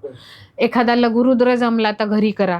लघुरुद्र आता सगळ्यांचा एक कन्सेप्ट झाली की सोमवारीच झाला पाहिजे. आता 4च सोमवार त्यात तुम्हाला भटजी अवेलेबल होणार नाही होणार. आणि मग भटजी अवेलेबल व्हायचे असतील तर त्यांचे रेट्स वाढतात. तर तो 28 ठेवू नका. घरात माझ्या अभिषेक होणं गरजेचं आहे. लघुरुद्र होणं गरजेचं आहे. तर शनिवारी करा, सोमवारी करा, प्रदोषला करा. There are so many options. Shravan महिना अख्खा आपण शंकराचा मानतो. सो तुम्ही एकदा लघुरुद्र करा घरी. असंही म्हणलं जातं की ज्यांच्यावर गंडांतर योग आहे किंवा ज्यांचा आयु कमी आहे त्यांनी सलग 11 वर्ष जर एव्हरी इयर लघुरुद्र केलं तर तो दोष पूर्णतः जातो. पण सलग 11 वर्ष तुमच्या घरात लघुरुद्र झालं पाहिजे त्या माणसाच्या नावाने संकल्प घेऊन की ह्याला दीर्घायू मिळू म्हणून. सो हे पण तुम्ही सुरू करू शकता. आता आपण जाऊया व्यंकटेशाकडे, बालाजींकडे. ते तर पैशाचंच स्वरूप मानलं गेलं आहे. सो ओम नमो भगवते वासुदेवायचा जाप तुम्ही करू शकता. व्यंकटेश स्तोत्र रोज रात्री 21 वेळेला म्हणू शकता. असं 4 महिने विचार करा किती एनर्जी तुम्ही जनरेट करणार आहे. तुमची वाचा सिद्धी होणारच आहे जर तुम्ही जर तुम्हाला ॲन्सेस्ट्रल कर्सेस आहे, तुमचे पास्ट लाईफ कर्मा एलिमिनेट करायचे तर विष्णू सहस्त्रनाम हे खूपच प्रभावी मानलं गेलं आहे. आपण म्हणतो ना एका खानदानाला कर्स आहे, एका घराण्याला श्रापित घराणं आहे. तर जे श्रापातनं मुक्त व्हायचं असेल तर त्यांनी विष्णू सहस्त्रनाम आयदर 3दा रोज ऐकावं, नाही तर 4 महिने रोज एकदा लिहून काढावे विष्णू सहस्त्रनाम. 1000 नावं लिहून काढा ना. म्हणजे हाताखालनंही जातं, डोळ्याखालनंही जातं, बोललंही जातं. आणि जर लावून ठेवलं तर ऐकलंही जातं. सो सगळंच तुमची बॉडी पूर्ण रिफ्रेश होते. सो विष्णू सहस्त्रनाम, व्यंकटेश स्तोत्र, एकादशीचे व्रत तुम्ही करू शकता. त्याच्यानंतर शुक्रवारी तुम्ही 11 रुपये बालाजीच्या फोटोसमोर ठेवून बालाजीची आरती करून त्याला पेढ्याचा नैवेद्य दाखवायचा. तर हे तुम्ही चातुर्मासात सुरू करू शकता. असे 41 शुक्रवार करायचे. रोज दर शुक्रवारी 11 रुपये. सो 41 गुणिले 11 जे काही तुमचा आकडा तयार होतो. तर ह्या 41 दिवसात तुम्हाला नक्कीच फायनान्शियल ग्रोथ दिसते. पण ती कमिटमेंट आहे की शुक्रवार आला की तुमच्या लक्षात राहिलं पाहिजे आज व्यंकटेशाची आरती करायची, 11 रुपये ठेवायचे आणि पेढ्याचं नैवेद्य दाखवायचं. हे 41 दिवस करायचं आहे. पण समजा व्यक्ती बाहेर असली तर कुठे नाही, मग जिथे कुठे आहे त्यांनी फोटो काढायचा, तिथं ठेवायचे, आरती करायची, फोटो बंद करून परत सुटकेसमध्ये ठेवायचा. देवाला हे महत्व नाहीये. देव तुमची कमिटमेंट बघतो आणि तुम्ही किती आठवता त्याला हे बघतो. म्हणजे आता बऱ्याच वेळेला मला क्लायंट अशी कारणं देतात की मॅडम पाठच दुखतीये, मॅडम गुडघाच दुखतोय. मग पाय लांब करून वाचा ना पोथी. तो कुठे म्हणायला आला की मांडीच घालून बसा. तो असं काहीच नाही म्हणत. तो तुमचा भाव बघतो की तुम्ही किती कमिटेड आहात. तर तुम्हाला जसं जमेल तसं. शेवटी तुम्हाला जर त्रास होतो तर त्यालाही माहिती आहे ना. रादर आपल्यापेक्षा त्याला जास्त माहिती आहे की तुला काय त्रास होतोय. सो कधीच भगवंत कंप्लेंट करत नाही.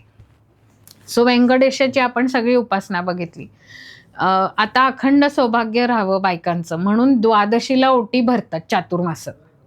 आता आषाढी एकादशी झाली की दुसऱ्या दिवस द्वादशी येतो. सो चातुर्मासात जितक्या द्वादशा येतील म्हणजे टोटल 8 येतील. Every month 2. सो द्वादशीच्या दिवशी बायकांनी खणा नारळाने ओटी भरायची एका सवाष्णीची अखंड सौभाग्य लाभण्यासाठी. त्याच्यानंतर काही लोक असं पण नेम करू शकतात की जवळपास जर तुमची एखादं मंदिर असेल तर तिथं तुम्ही रोज हार चढवा. वेगवेगळ्या फुलांचा हार काय करतो आपण, फुलं एकत्र करतो, त्याला गुंफतो आणि म्हणजेच काय आपण going toward success. Okay. So हार का घालतो आपण, वेगवेगळी फुलं एकत्र आणतो. सो वेगवेगळ्या क्वालिटीज एकत्र आणतो, त्याला एकत्र विणतो आणि आपण भगवंताच्या जवळ जातो, आपल्याला पॉलिश करतो, मग तो हार भगवंताच्या गळ्यात जातो. सो हार गळ्यात वाहणं हे त्याचं सिम्बोलायझेशन आहे.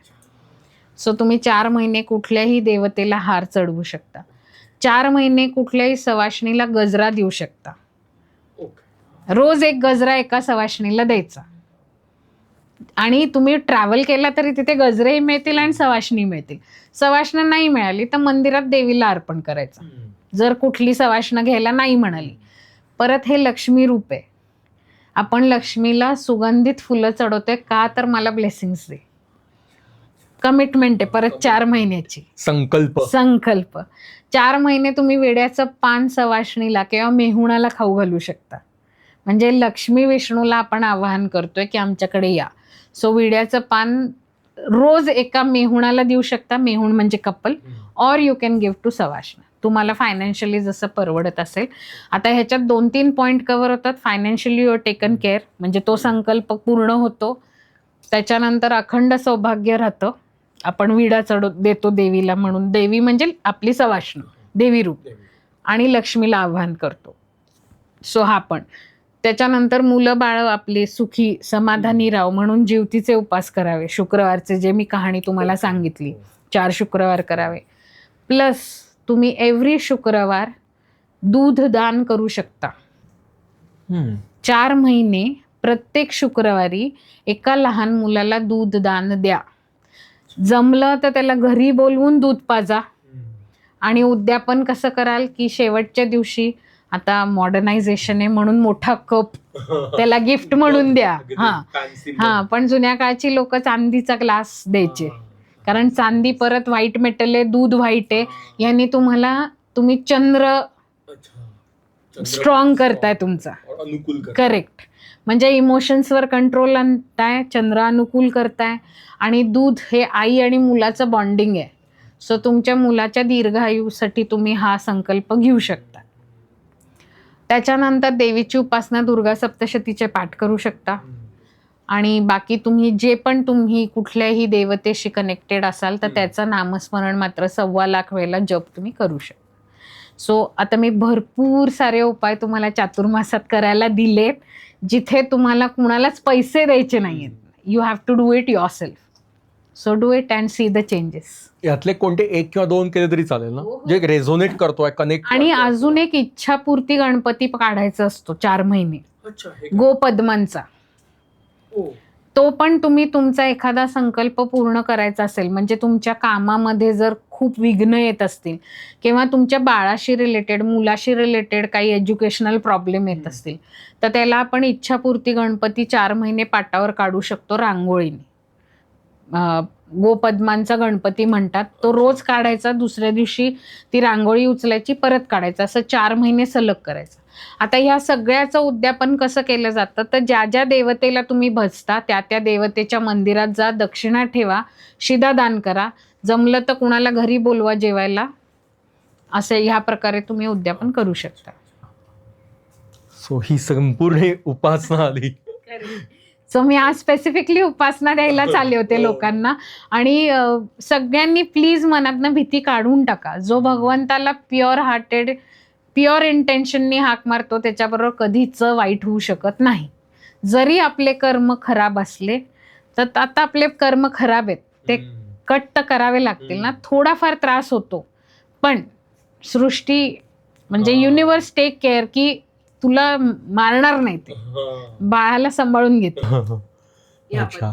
मगाशी ऑफ द कॅमेरा तुम्ही स्पेल बद्दल बोलत होतात की स्पेल चांगले पण असतात, म्हणजे ते काय असतं मग? स्पेल वर्क्स आपण जे ऐकत आलोय इतक्या वर्षांपासून की आपण नाही का दुर्वास मुनी पाणी घ्यायचे आणि कर्स द्यायचे, कर शाप, ते इंग्लिशमध्ये स्पेल वर्क्स असतात. तर spell works is not necessarily की नेगेटिव्हच असतात. स्पेल वर्क हे पॉझिटिव्ह पण असतात. आणि स्पेल वर्कला सगळ्याचंच ज्ञान किंवा नॉलेज असणं गरजेचं नाही. स्पेल वर्क म्हणजे काय, 4 ते 5 शब्दांनी बनवलेलं एक वाक्य, पण ते सगळं पॉझिटिव्ह असलं पाहिजे. मी पैसेवाला होईन, मी पैसेवाला आहे, मला माझा हेल्थ इश्यू माझे जे हेल्थ इश्यूज आहे ते रिझॉल्व करायचे, किंवा मी डायबिटिक पेशंट आहे, मला गोळ्या सोडायच्यात. आता ह्याच्यात मी खूप डायबिटीज पेशंट आहे, गोळ्या सोडायच्यात, हे निगेटिव्ह नोटला जातं. आता मी काय म्हणेन, I live a very healthy life free from diabetes, ह्याच्यात मी सगळं पॉझिटिव्ह आहे. आता हे जेव्हा आपण म्हणतो तेव्हा ह्या पंचतत्वांचा उपयोग करून म्हणा रिझल्ट लवकर येतो. कसा करायचा? आता जेव्हा आपण स्पेल्स डिझाईन करतो तेव्हा मध्ये बसा आणि या सगळ्या गोष्टींना आवाहन करा, 5ही महाभूतांना, 5ही यांना. म्हणजेच थोडक्यात काय, गुरुजी आपल्याकडनं संकल्प करवतात ना, तेव्हा आपण सगळं करतो. संकल्प घेताना दिवा लावलेला असतो, उदबत्ती लावलेली असते, तांदूळ हे पृथ्वीपासून येतात, पाणी घेतो म्हणजे पृथ्वी पाणी झालं, संकल्पात दोन्ही आले, दिवा ओवाळतो, नंतर अगरबत्ती फिरवतो, म्हणजेच काय, ह्या सगळं पण. आणि मग आपण बोलतो, म्हणजेच स्पेल रिलीज करतो. अच्छा अच्छा. आपण जे प्रत्येक पूजेच्या आधी जो संकल्प करवतात ना आपल्याकडनं गुरुजी, that is nothing but spell work. आता हे सगळं टेक्निकल ह्याच्यात नसेल जायचं तर फक्त जिथे कुठे आहात तिथे शांत बसा, डोळे बंद करा, या सगळ्या तत्वांना आव्हान करा. म्हणजे अग्नी मी तुला बोलवतो, साऊथ दक्षिण दिशेकडे मी अग्नीला आव्हान देतो. माझे जे अँसेस्टर्स आहेत आणि बाकीच्या दिव्य शक्त्या ज्या दक्षिण दिशेला आहेत त्या सगळ्यांना मी आव्हान करतो. पृथ्वीला आव्हान करतो, पाण्याला करतो, वाऱ्याला करतो की माझ्या ह्या इच्छेला पूर्ण कर आणि माझी इच्छा अशी अशी आहे, आणि मग ते स्पेल म्हणायचं. म्हणजे kind of affirmations. Affirmations. Okay. म्हणजे इंग्लिश मधला स्पेल आपला संकल्प. करेक्ट. असंच आहे ते रिलेशन. ओके. अशा प्रकारे मग आपला हा चातुर्मास सुंदर होऊ शकतो. होपफुली झाला पाहिजे. म्हणजे मी माझ्या व्ह्युअर्सला म्हणते की मी जेवढे काही उपाय सांगितले तेवढे प्लीज जेवढे करता येईल. आणि मी असं म्हणत नाही की सगळेच उपाय ॲट अ टाइम सुरू करा. हे मी वेगवेगळे उपाय दिलेत तुमच्या आयुष्यात वेगवेगळ्या प्रॉब्लेमसाठी. आता तुमचा प्रॉब्लेम काय आहे ते तुम्ही जॉट करा, त्याच्यावर मात करा. एखादा एक उपाय उचला ह्याच्यातला, तो 4 महिने कन्सिस्टंटली करा आणि प्लीज मला फीडबॅक द्या. नक्कीच. पण नक्की तुमचे प्रॉब्लेम, हे सगळे उपाय मी ऑलरेडी केलेले आहेत. मी स्वतः हे उपाय केलेले आहेत, त्याशिवाय मी उपाय सांगत नाही. ईच अँड एव्हरी उपाय मी इम्प्लिमेंट केलेला आहे माझ्या लाईफमध्ये. हे जेवढे काही उपाय मी सांगितले ते सगळे माझ्याकडनं घडलेले आहेत. ही भगवंताची कृपाच म्हणायची माझ्यावर की भगवंतानी संकल्प. आणि अजून एक लास्ट उपाय जो मला आत्ता लक्षात आला की एखादा खूप आजारी असेल किंवा त्याचे हेल्थ इश्यूज खूप जास्त असतील आणि काही केले डॉक्टर करूनही हेल्थ इश्यूज कमी होत नसेल तर त्यांनी शेजारचं घराच्या जवळचं मंदिर बघावं कुठलं. हनुमानाचं मिळालं तर बेस्ट, नाही मिळालं तर जे कुठलं मंदिर असेल, त्याला अशी काही अट नाही, तिथं मात्र त्यांनी 4 महिने तेलाचा दिवा लावावा. अच्छा. रोज तेल. आणि पंटी मिळते, आपण दिवाळीत लावतो तशा पंट्या आणाव्या, 30 पंट्या. त्याच्यात वात, तेल, स्वतःचा चेहरा बघावा त्या पंटीमध्ये आणि तो दिवा भगवंताच्या पायाशी लावावा आणि त्याला प्रार्थना करावी की माझ्या शरीरातल्या ज्या काही व्याधी आहेत ते जसं जसं हे दिवा प्रज्वलित राहील तसं तसं ते थ्रू ते निघत जा, माझ्या संपत जाईल. पण मी इथं परत माझ्या व्ह्युअर्सला सांगेन की भगवंत परीक्षा बघतो. हो, कमिटमेंट पूर्ण. हा, म्हणजे तुम्ही म्हणला मी 4 महिने दिवा लावीन, की बरोबर दुसऱ्या महिन्यात तुम्ही भयानक आजारी पडता, म्हणजे चालताच येणार नाही, डेंगूच होईल, चिकनगुनियाच होईल, की डॉक्टर म्हणेल नाही नाही नाही जायचं नाही. डॉक्टरची औषधं घ्यायची आहे, ट्रीटमेंट घ्यायची आहे, पण घरातल्या कोणाला तरी रिक्वेस्ट करायचं की मला गाडीत बसतो त्या मंदिरापर्यंत ने, मला दिवा लावू दे. कारण जर तुम्ही नेगेटिव्ह एनर्जीज ॲब्झॉर्ब केल्या असतील तर त्या energies will stop you from doing that. So त्याच्यावर आपल्याला मात आणायचे. आणि कुठलाच भगवंत आपल्या भक्ताची मृत्यूचं पाप घेत नाही. सो मी दिवा लावायला गेले आणि मी मेले तर काय होईल, मग डॉक्टर ओरडतील. 101% तुम्ही मरणार नाही. वा. तुम्ही जा दिवा लावा, मग बघा तुम्ही कसे सर्वाईव्ह होताय. आणि हे सगळे उपाय मी केलेले आहेत.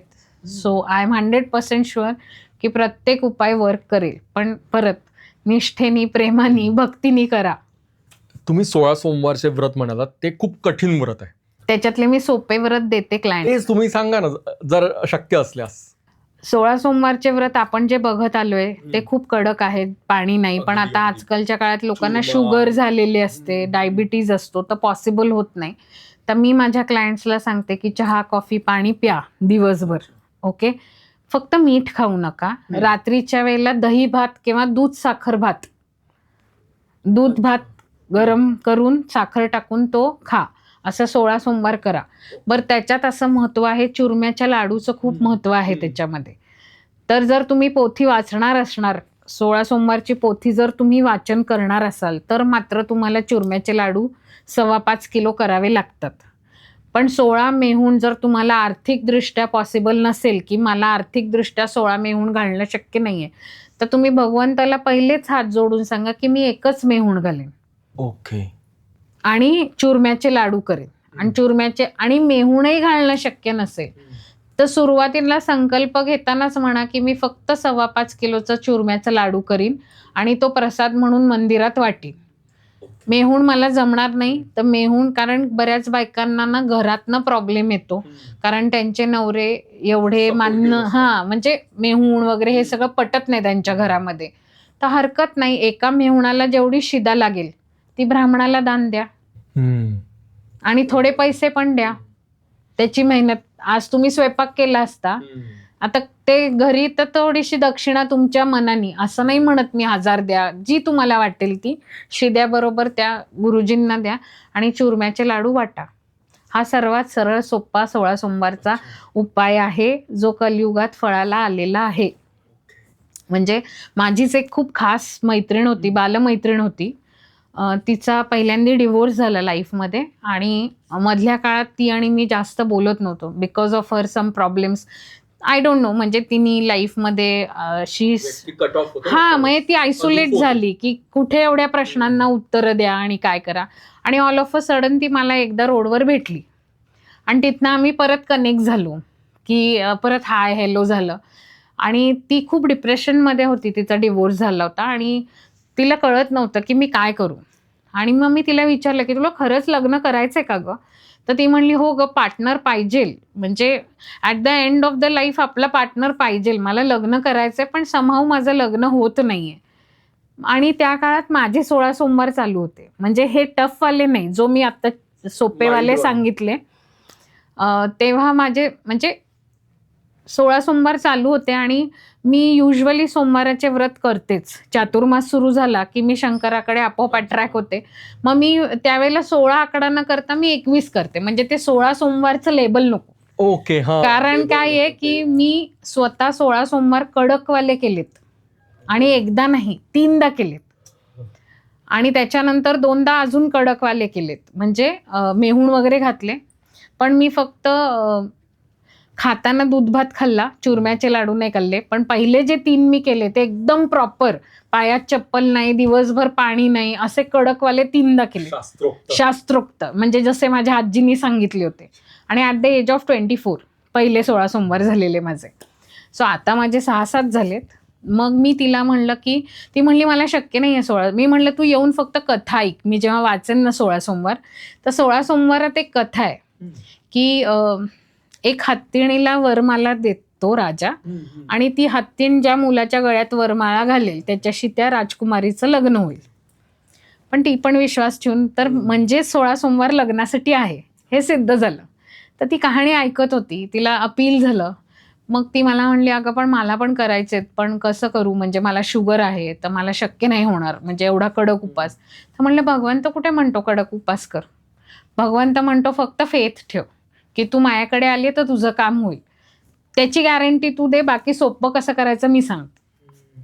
आणि मग मी तिला सोपं व्हर्जन दिलं की दिवसभर दूध, पाणी, चहा, कॉफी आणि एकच फळ ठरव.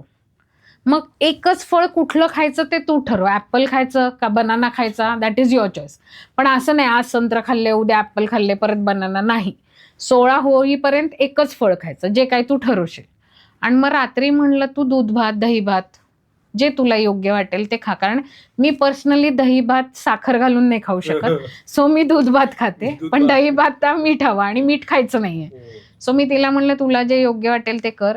आणि तुम्हाला खोटं वाटेल, तिचं 16व्या सोमवारी लग्न झालेलं आहे. म्हणजे कलियुगात पण असे प्रचिती मिळते. लिटरली मध्ये करोना आला, तिला स्वतःला करोना झाला, मग तिच्या घरच्यांनी ते नाही का आपण लग्न पोस्टपोन करू, मग असं झालं की जी डेट निघाली ती सोमवारची होती. मग तिचे दीर म्हणले की नको नको, तिचा 16 सोमवारचा उपास असतो, मग आज नको आपण लग्न करायला. बट आय वॉज लाईक की तिने त्याच्याचसाठी 16 सोमवार केलेत ना. आणि लग्नात तसं पण आपल्या शास्त्रामध्ये मुलगी उपासच करते. म्हणजे ज्या दिवशी मुलींचं लग्न असतं त्या दिवशी दिवसभर मुलीला उपास असतो. जोपर्यंत लग्नाचा विधी कंप्लीट होत नाही ना, she is not eligible to have food. No, उपासच असतो. आता 12-20चा वगैरे मुहूर्त असला की ते लंच करतात, पण अदरवाईज 12पर्यंत फूड एलिजिबल नाहीये. तर मग मी म्हणलं की एवी ते उपास असतो आणि ती एक फळ खाऊ शकते, सो ॲपल खाईल ती, नॉट अ बिग डील. फक्त दुपारी 12:30च्या जागी जेवायच्या ऐवजी ती संध्याकाळी जेवेल म्हणलं, तिचा दूध भात खाईल वॉटेवर. पण 16व्या सोमवारी तिचं लग्न झालं. म्हणजे जे आपण कथा वाचतो ना चातुर्मासात, ते चित्र रियालिटीत येताना मला इतकं भारी वाटलं की ती 16व्या सोमवारी वरमाळा तिच्या नवऱ्याच्या गळ्यात. आणि आत्ता शी इज सो हॅपी. म्हणजे एव्हरी टाइम शी मीट्स मी, ती मला म्हणते आज तुझ्यामुळे मला पार्टनर मिळाला आणि माझा नवरा मला खूप खूप प्रेम करतो. पण हे आलेली प्रचिती, म्हणजे 16 सोमवारी युजली फेल जातच नाही. तसं नाही, अगदी 0.001% आहे. पण त्याच्यात अर्थात तुमची किती आस्था आहे, तुम्ही काही गडबड तर नाही केली तर मग नाही फळ देणार ना. पण what you say you have to be true to it. एक फळ तर एकच. हा, कमिटमेंट एकदा द्यावं लागतं. एक्झॅक्टली, जे केले ते केले. पण मी तुला सजेस्ट करेन की तू पण करता आले तर कर 16 सोमवार. 16 सोमवार का? कमिंग श्रावणात सुरू कर. आणि 16 मेहून नको घालू तू. ॲज आय सेड की फक्त चुरम्याचे लाडू कर. आणि ते तुला कोणी पण आचारी येऊन करून देऊ शकतात. That is not a big deal. म्हणजे त्याच्यासाठी तुला मी पण करू शकतो आरामात. ते काय आपला गव्हाचा आटाच असतो, त्याचेच लाडू करायचे. मग आपण पोळीचा लाडू करतो ना, शिळ्या पोळ्यांचा, रेसिपी तीच आहे. फक्त दुधात आटा मळायचा, पोळ्या करायच्या, त्याला कुस्करायच्या, गूळ आणि तूप टाकून चुरम्याचे लाडू करायचे. आणि लाडूही नको करू, फक्त मिक्सरमधनं काढ आणि नुसता असं वाटला चुरमा तरी चालणार आहे. कारण काश्मीरी लोक जेव्हा 16 सोमवार करतात ते लाडू वगैरे नाही करत, ते असाच चुरमा वाटतात. काश्मीरींमध्ये शंकरांचं प्रचंड आहे. खूप माझ्या मैत्रिणी आहेत काश्मीरी, त्या दरवर्षी 16 सोमवार करतात.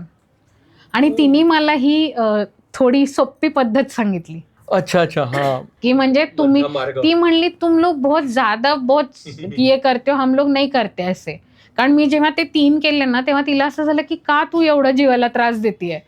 तर मी म्हणलं नाही पण आमच्यात असंच करतात. तर ती म्हणली नाही हमारे इसमें तो ऐसे से करते. मग तिने तिची पोथी पाठवली, ती हिंदीत होती अर्थात, पण ती कथा आणि आपली कथा सेम आहे. मग माझं असं झालं की जर शंकर तिला फळू शकतात तर मला फळूच शकतात ना. अच्छा, त्या काळात when you were in 20s. Correct. So 3दा मी कडक केले, त्याच्यानंतर मग मी जसा सोपा उपाय सांगितला त्या पद्धतीने मी करायला सांगते आता. ओके, सो तुम्ही मला ऑन कॅमेरा सांगितले की तू प्लीज कर. आणि तुझे झाले की मग तूच युट्यूबवर एक रील टाक तुझ्या चॅनलवर की कसा तुला फायदा झाला. नक्की. फक्त तुला काय पाहिजे ते आधी लिहून काढ. की लाईफमध्ये तुझ्या किती काय काय चालू आहे त्याच्यावर एकाला फोकस कर आणि त्याच्यावर 16 सोमवार कर. ओके, सो महादेवच आहे आपला तारक. येस. आता कर्ज ज्यांच्यावर खूप झालं आहे त्यांच्यासाठी काही चातुर्मासात जे उपाय आहेत जे 100% वर्क करतात. तर शनिवारच्या दिवशी नारळ आणि लवंग, एक लवंग घ्यायची, ती नारळाच्या शेंडीत खोचायची. ओके. आणि ती मारुतीला अर्पण करायची पायापाशी. म्हणजे ती शेंडी जी असेल ती मारुतीच्या पायापाशी असली पाहिजे. असे तुम्ही चारही म्हणजे चातुर्मासाचे प्रत्येक शनिवार जाऊन करायचं. ह्यानी तुमचं कर्ज सुटायला मदत होते.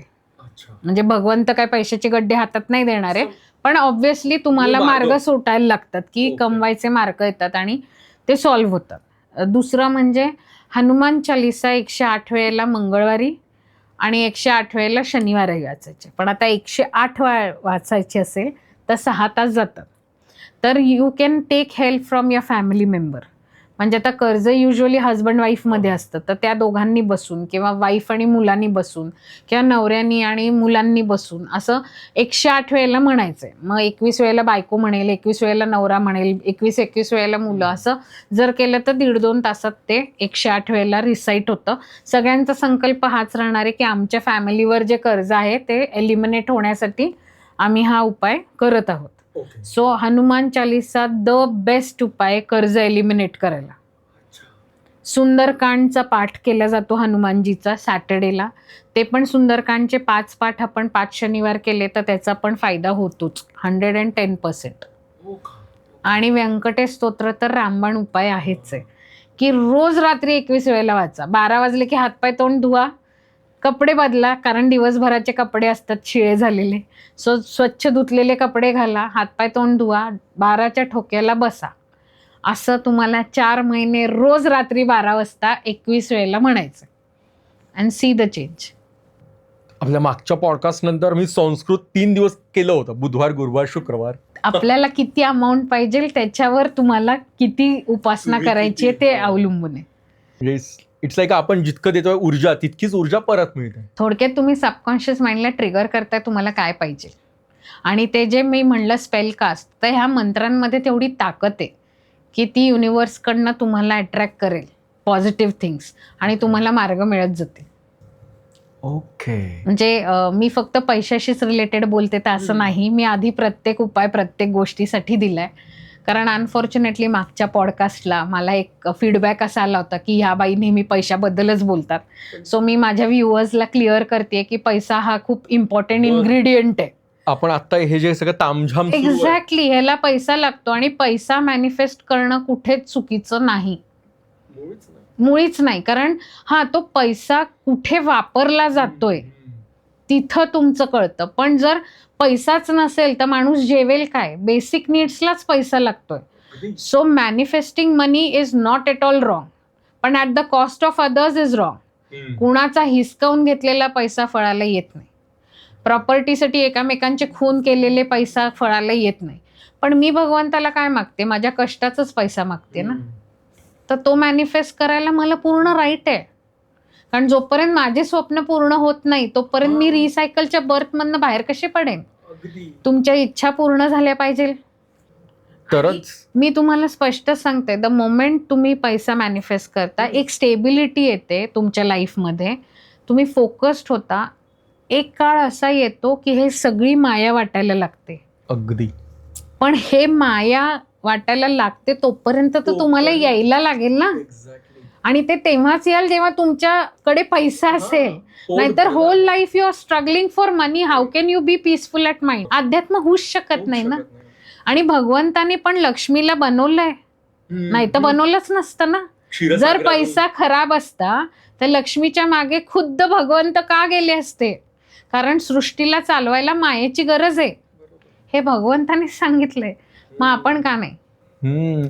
दो चौपाती देव लक्ष्मी, त्यामध्ये हेच सांगितलं श्रीपाद श्रीवल्लभांनी. नक्कीच. ते त्यांचे पण टीचिंग्स तेच आहेत ना की आधी तुमच्या डिझायर्सवर कॉन्कर करा, मग अध्यात्म तुमचा फुलफिल होतो. अध्यात्म म्हणजे नुसती सगळ्यांसमोर घेऊन पोथी वाचणं किंवा भगवंताबद्दल ज्ञान शिकवणं किंवा नामजप करणं. पण विचारांमध्ये हेच आहे की माझ्या अकाउंटमध्ये 100 रुपये आणि इथं जप चाललाय. जेव्हा अकाउंटला 1000 रुपये येतील किंवा लाखो रुपये येतील तेव्हाच तुमचं माइंड स्थिर होईल आणि तेव्हाच तुम्ही कनेक्ट व्हाल. So start from your basic needs, start completing one by one. आणि it is not wrong, at the cost of others wrong, पण at the cost of my efforts good. अगदी अगदी सिम्पल आहे. आणि माझ्या भाषेसाठी प्लीज मला फॉरगिव्ह कर, कारण माझ्याकडनं बरेच इंग्लिश शब्द वापरले जातात. माझं तेवढं हा एक्झॅक्टली. म्हणजे मी माझ्या व्ह्युअर्सला पण हेच सांगेन की मी जे कळकळीने सांगायच्या इच्छुक आहे की भगवंताच्या जवळ जा, त्याच्याकडे बघा, माझ्या भाषेकडे प्लीज बघू नका. माझा फक्त इंटेन्शन हे की जास्तीत जास्त लोकांना उपाय मिळावे. ॲस्ट्रॉलॉजरकडे जाऊन काही लोकांना खरंच परवडत नाही फीस वगैरे, मग त्या लोकांना फ्लरिश व्हायचा अधिकार नाही आहे का? तर आहे, पण त्यांना बिचाऱ्यांना माहीतच नसतं ना की हे उपाय पण केले जाऊ शकतात आपल्या लेवलला, तर ते करा. वा. सो त्या सुंदर सकारात्मक ऊर्जेने असलेला हा पॉडकास्ट चातुर्मास आणि उत्स्फूर्त अनकट आपण बोललोय, कुठेही काही थांबलो नाही आणि उत्स्फूर्त सगळा आधीसारखाच तो पण उत्स्फूर्त होता. काही लोक म्हणाले की आकाशी रेकॉर्ड्स नंतर अधिक मास कसा सुरू झाला, पण तो पण तुम्ही म्हणा की मास्टर्स तुमचे जसे सांगतील तसं. आता मास्टर्सनीच मला गाईड केलं होतं की अधिक महिन्यात माझ्या स्टुडंट्सकडनं श्रीराम जयराम जय जयरामचा जप लिहून घे. तर माझ्या स्टुडंट्सनी पण मला खूप साथ दिली आणि 11 लाख वेळेला जप मी गोंदवलेकर महाराजांना 11 लाख जप सबमिट केले. त्यांच्या मठामध्ये जप सबमिट केला जातो, म्हणजे आपण ज्या वह्या लिहितो ते गोंदवलेला मठामध्ये घेतल्या जातात आणि ते तिथं आपला जप काउंट केला जातो. कारण गोंदवलेकर महाराजांच्या मठात त्या लोकांनी संकल्प घेतलाय की 1.5 कोटीचा जप झाला पाहिजे ह्या वर्षभरात. असं एव्हरी इयर ते संकल्प घेतात आणि महाराजांची पण लीला खूपच म्हणजे वेगळीच आहे. ते पण भक्तांकडनं करून घेतात. शेवटी मी केलं, माझ्यामुळे झालं, हे टोटल रॉंग आहे. कारण शेवटी भगवंतानी साथ दिली म्हणून माझ्याकडनं झालं. आणि मला गायडन्स आला, मी सगळ्यांना पुस्तकं वाटली आणि माझ्या स्टुडंट्सला मी स्पेशल थँक्स देऊ इच्छित आहे की त्यांनी त्यांच्या बिझी शेड्यूलमधनं एक बुक मला लिहून दिली. असं मला भरपूर लोकांनी 108 लोकांनी मला त्यांच्या वह्या सबमिट केल्या. सो ऑलमोस्ट माझा 11 लाख जप सबमिट झालाय मागच्या पौर्णिमेला. अधिक मासातल्या. करेक्ट. आणि जेव्हा विष्णू याग पण तुम्ही केला. करेक्ट. आणि विष्णू याग जेव्हा आम्ही केला तेव्हा आम्हाला खरंच कृष्णाची मूर्ती साकार झाली होती फ्लेम्समध्ये. म्हणजे जेव्हा आम्ही यज्ञ केला तेव्हा आपण जेव्हा यज्ञ करतो तेव्हा जे फ्युम्स येतात तर त्याच्यात तुमचा याग सक्सेसफुल झालाय की नाही, तर आमच्या यज्ञात खरंच कृष्णाची मूर्ती म्हणजे खूप मस्त झाली, साकारली गेली होती. मी फोटो देईन तुला बघायला. वाव. ते पण माझ्या स्टुडंट्सचेच माझ्यावर विश्वास होता की त्यांनी मला म्हणजे ॲक्च्युली त्यांच्या प्रोत्साहनामुळे मी हे पाऊल टाकलं. ते म्हणले मॅडम करा, मॅडम करा, आम्ही येऊ. आणि त्यांनी मला खूप हेल्प केली, त्याच्यामुळे झालं. श्रावणात नवनाथ कथासार पण वाचतात ना? ओके, हां, ते पण एक आहे. मी ॲक्च्युली नवनाथांची उपासना जास्त मी नाही केली आहे. मी एकदाच केली होती. म्हणजे मला कोणीतरी सांगितलं होतं की निगेटिव्ह अटॅक्स आहेत, तर मग मी पोथी वाचली आणि लकीली मला तेव्हाही प्रचिती आली. मला कनिफनाथांचे दर्शन झाले. ओके. सो तिथं पण मला प्रचिती आलीच होती. मी एकदाच पारायण केलं नवनाथांचं आणि त्यात ॲक्च्युली ओम आला होता त्या याच्यामध्ये. तो फोटो आहे माझ्याकडे. मग तो पण तुला टाकता आला पॉडकास्टवर तर टाक. म्हणजे इथून पुढे काय होईल ना, जेव्हा लोक यज्ञ करतील ना तेव्हा ते पण बघतील, काढतील किंवा they will try to find it out, जे आपल्याला माहीतच नाहीये. मी रँडमली म्हणजे नवनाथांचं पारायण केलं लॉकडाऊनमध्ये पहिल्या, आणि मग आता म्हटलं म्हणजे कम्प्लीट झाल्यावर काहीतरी आपण यज्ञ होम करूयात. होम केल्यानंतर रँडमली फोटो काढला, तो एक्झॅक्ट ओम दिसतोय. एक्झॅक्टली. मग तेच माझ्या व्ह्युअर्सला मी सांगायच्या इच्छुक आहे की ते जेव्हा होम करतात ना तेव्हा त्यांनी पण थोडंसं पारखी नजर ठेवून काही दिसतंय का, कारण भगवंत प्रचिती देतोच. माझे काही स्टुडंट्स आहेत ज्यांनी 10 महाविद्येचे 10 देवींचे जप पूर्ण केलेत 1.25 लाख वेळेला. आणि एव्हरी मंथ एक देवीचा जप झाला, हवन झालं, एक देवीचा जप, असं 10 देव्या पूर्ण करणारे स्टुडंट्स माझे आहेत आणि त्यांच्या लाईफमध्ये मिरॅक्युलस रिझल्ट्स त्यांना मिळतात. फक्त थोडासा मला अजून प्रॉब्लेम असा होतो की लोक उपाय निश्चित जेव्हा तू काही उपाय करतो किंवा जेव्हा आपण काही उपाय करत असतो तेव्हा नक्कीच आपण काय उपाय करतोय हे कुणाला सांगू नये. त्याचं कारण काय आहे की एनर्जी डिस्ट्रीब्यूट होते, फोकस हलतो. ओके. पण जेव्हा तुमची उपासना कंप्लीट होते, तुम्हाला फळ मिळतं, तेव्हा मात्र ते सांगा लोकांना, म्हणजे लोकांना प्रोत्साहन मिळतं आणि ते पण भगवंताच्या जवळ जातात. मी हे म्हणतच नाही सुरुवातीला जेव्हा तुम्ही करता तुमचं जे काही काम असेल ते पूर्ण होऊ द्या, पूर्णत्वाला जाऊ द्या, तुम्हाला त्याची प्रचिती येऊ द्या. पण तुम्हाला प्रचिती आल्यानंतर गप्प बसू नका, ती जास्तीत जास्त लोकांना सांगा करायला. हे खूप महत्वाचं आहे. आपलं मन नाही, मन मोठं ठेवणं, मुळात अनाहत चक्र तिथेच मोठं होतं. एक्झॅक्टली. आणि ते लोक असं सगळं नाही का मी का सांगू मी का सांगू मी का सांगू तसं नाही. संकुचित तिथे होतं की मला फायदा झाला दुसऱ्याला का व्हावा. मला फायदा झालाय तुम्ही करून बघा. शेवटी प्रत्येकाचा प्रारब्ध आहे, त्याला किती फायदा व्हायचा आहे किती नाही त्याची पास्ट लाईफ पण आहे, त्याचे आत्ताचे कर्म पण आहे. तुम्ही चांगल्या इंटेन्शननी प्युअर हार्टनी त्याला सजेस्ट करा तू हे कर. भगवंत तुम्ही जेव्हा सांगत असता तेव्हा तुमचे इंटेन्शन बघतो. काही वेळेला असंही होतं की एखादा व्यक्ती काहीच देवाचं करत नाही, तो नास्तिक नाहीये पण तो देवाचं काही करत नाही, पण त्याच्या लाईफमध्ये त्यांनी कधीच कुणाबद्दल वाईट विचार केला नाहीये, कुणाला शिव्याश्राप दिलेली नाहीये, पण तो लोकांना सांगतो तुम्ही हे देवाचं करा फायदा होईल, ते देवाचं करा फायदा होईल. फक्त ह्याच्यामुळेच तो तरतो. अच्छा अच्छा. म्हणजे हे पण आहे, नकळतपणे तो देवाचं नाव घेतोय ना, नकळतपणे तो सांगतोय तुम्हाला प्रोसिजर आहे तोच सांगेल ज्यांनी स्टडी केले ना. जो स्टडीच केला नाही त्यांनी स्टडी करताना तू भगवंताशी कनेक्टेड होताच ना. हो. आणि लोकांना कुठेतरी त्या मार्गावर आणतोय. एक्झॅक्टली. कुठेतरी त्यांना म्हणजे पुण्य, पॉझिटिव्ह चेन मार्केटिंग. आपण म्हणतो ना मैंने एक को हेल्प की तुम आगे 3 को करो, सलमान खानचा पिक्चर होता तोच आहे. आणि कलयुग मध्ये सस्टेन करायचं असेल तर तुमचा ऑरा कम्प्लीट क्लीन ठेवा, विचार चांगले ठेवा. आणि मी जसं तुला पहिले पण म्हणलं की कोणाबद्दल वाईटही विचार करू नका, कोणाबद्दल चांगलाही विचार करू नका. तुम्ही फक्त स्वतःचा विचार करा की नैतिक मार्गाने कष्टाने कुणाचंही वाईट न करता मी माझा गोल कसा अचीव्ह करू. That's it. Universe will help you. वा. पण हे तुम्ही नक्की करा. आणखी एक बेसिक प्रश्न, अनेकांना हा प्रश्न असतो की अनेक लोक नवस करतात, नवस बोलतात आणि ते पूर्ण करत नाही किंवा विसरून जातात. मग असं अनेक त्यांचा बॅकलॉग क्रिएट होतो एक प्रकारे नवसांचा, आणि प्रॉब्लेम्स होतात किंवा काहीतरी त्यांचं मन खात राहतं, आठवत नाहीये. याच्यासाठी एकच सोल्युशन आहे, म्हणजे आता अगदीच रॉ भाषेत उत्तर द्यायचं झालं तर मी तुझी आई आहे, करेक्ट. तर तू जे काही करशील ते ॲज अ मदर मी तुझी रिस्पॉन्सिबिलिटी घेणार. ओके. मग काकू येऊन सांगेल की हा चुकला, आत्या येऊन सांगेल हा चुकला, मामा येऊन सांगेल मला कमिटमेंट केली आणि पूर्ण नाही केली. ओके. पण तू म्हणशील माझ्या लक्षातच नाही राहिलं तर मी कशी कमिटमेंट पूर्ण करू. मग इथं माझा role as a mother important आहे की I take your responsibility you being my child. म्हणून काय करायचं, ज्यांना कुणाला नवस लक्षात राहत नाहीये किंवा राहिले नाहीये, चूक झाली आहे, त्यांनी त्यांच्या कुलस्वामिनीला भजावं, कारण ती आपली आई असते, आपल्या कुळाची आई. त्यामुळे आपल्या कुळामध्ये जर काही चुका होत असेल तर तिला तुम्ही शरण गेला, तिला सरेंडर केलं की आई नाही लक्षात येते मी काय केलंय, मला आठवत नाहीये, तर एक तर ती तुम्हाला आठवून देते स्वप्नांच्या मार्गे, किंवा कोणी अमुक एक व्यक्ती येऊन तुम्हाला सांगतो तू तिथं गेलाय का, मग तुम्हाला क्लिक होतं अरे मी गेलो तुम्ही नवस केलाय. म्हणजे ते तिचं काम असतं तुम्हाला क्लिक करून द्यायचं, किंवा she takes your responsibility and eliminates all, सगळं नलिफाय करेल, तिचं काम येते ॲज अ मदर. पण सरेंडरचा भाव महत्वाचा आहे की आई चुकलंय माझं, माझ्या लक्षात येत नाही, बघ ना जरा मला ह्याच्यातनं तार. ती नक्की तारेल.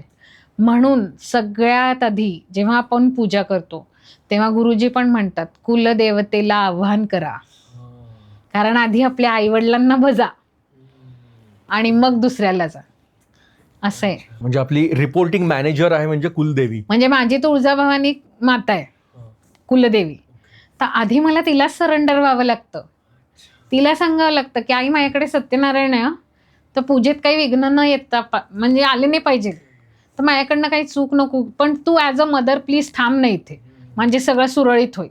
सो मी आधी तिला सरेंडर होते, डायरेक्ट सत्यनारायण भगवानाला अप्रोच नाही करत. Okay. First I go to her. Then I go to other. Okay, so पहिली आपली मॅनेजर मेन आहे मिक्स. सो तिला भजा, तुमचे सगळे नवस नलिफाय होतील, काही नेगेटिव्हिटी राहणार नाही. सो ताई या हायर पॉइंटला, हायर नोटला आपण हा पॉडकास्ट थांबूयात. खूप सुंदर वाटलं. आपण दुसरा पॉडकास्ट अनकट, रॉ, अनफिल्टर्ड झाला हा पण. सो खूप मस्त वाटलं परत एकदा भेटून. आणि तुम्ही जे काही सांगितलं ते मी पर्सनली पण घेतलं आता लक्षात. नक्कीच. आता मी माझ्या व्ह्युअर्सला सांगेन, ज्यांना जमेल त्यांनी गजानन महाराजांची पोथी लिहा, स्वामींची पोथी लिहा. माझ्या बऱ्याच फ्रेंड्सनी गजानन महाराजांची आम्ही पोथी लिहून शेगावला जाऊन सबमिट केली आहे. आता ह्या वर्षी आम्ही स्वामींची पोथी लिहिणार आहोत. गीता लिहा. गीता लिहिण्याने, वाचण्याने सगळे कर्म कट होतात. सो लिहा, वाचा, जप करा, उपास करा आणि प्युअर करा स्वतःला. थँक्यू.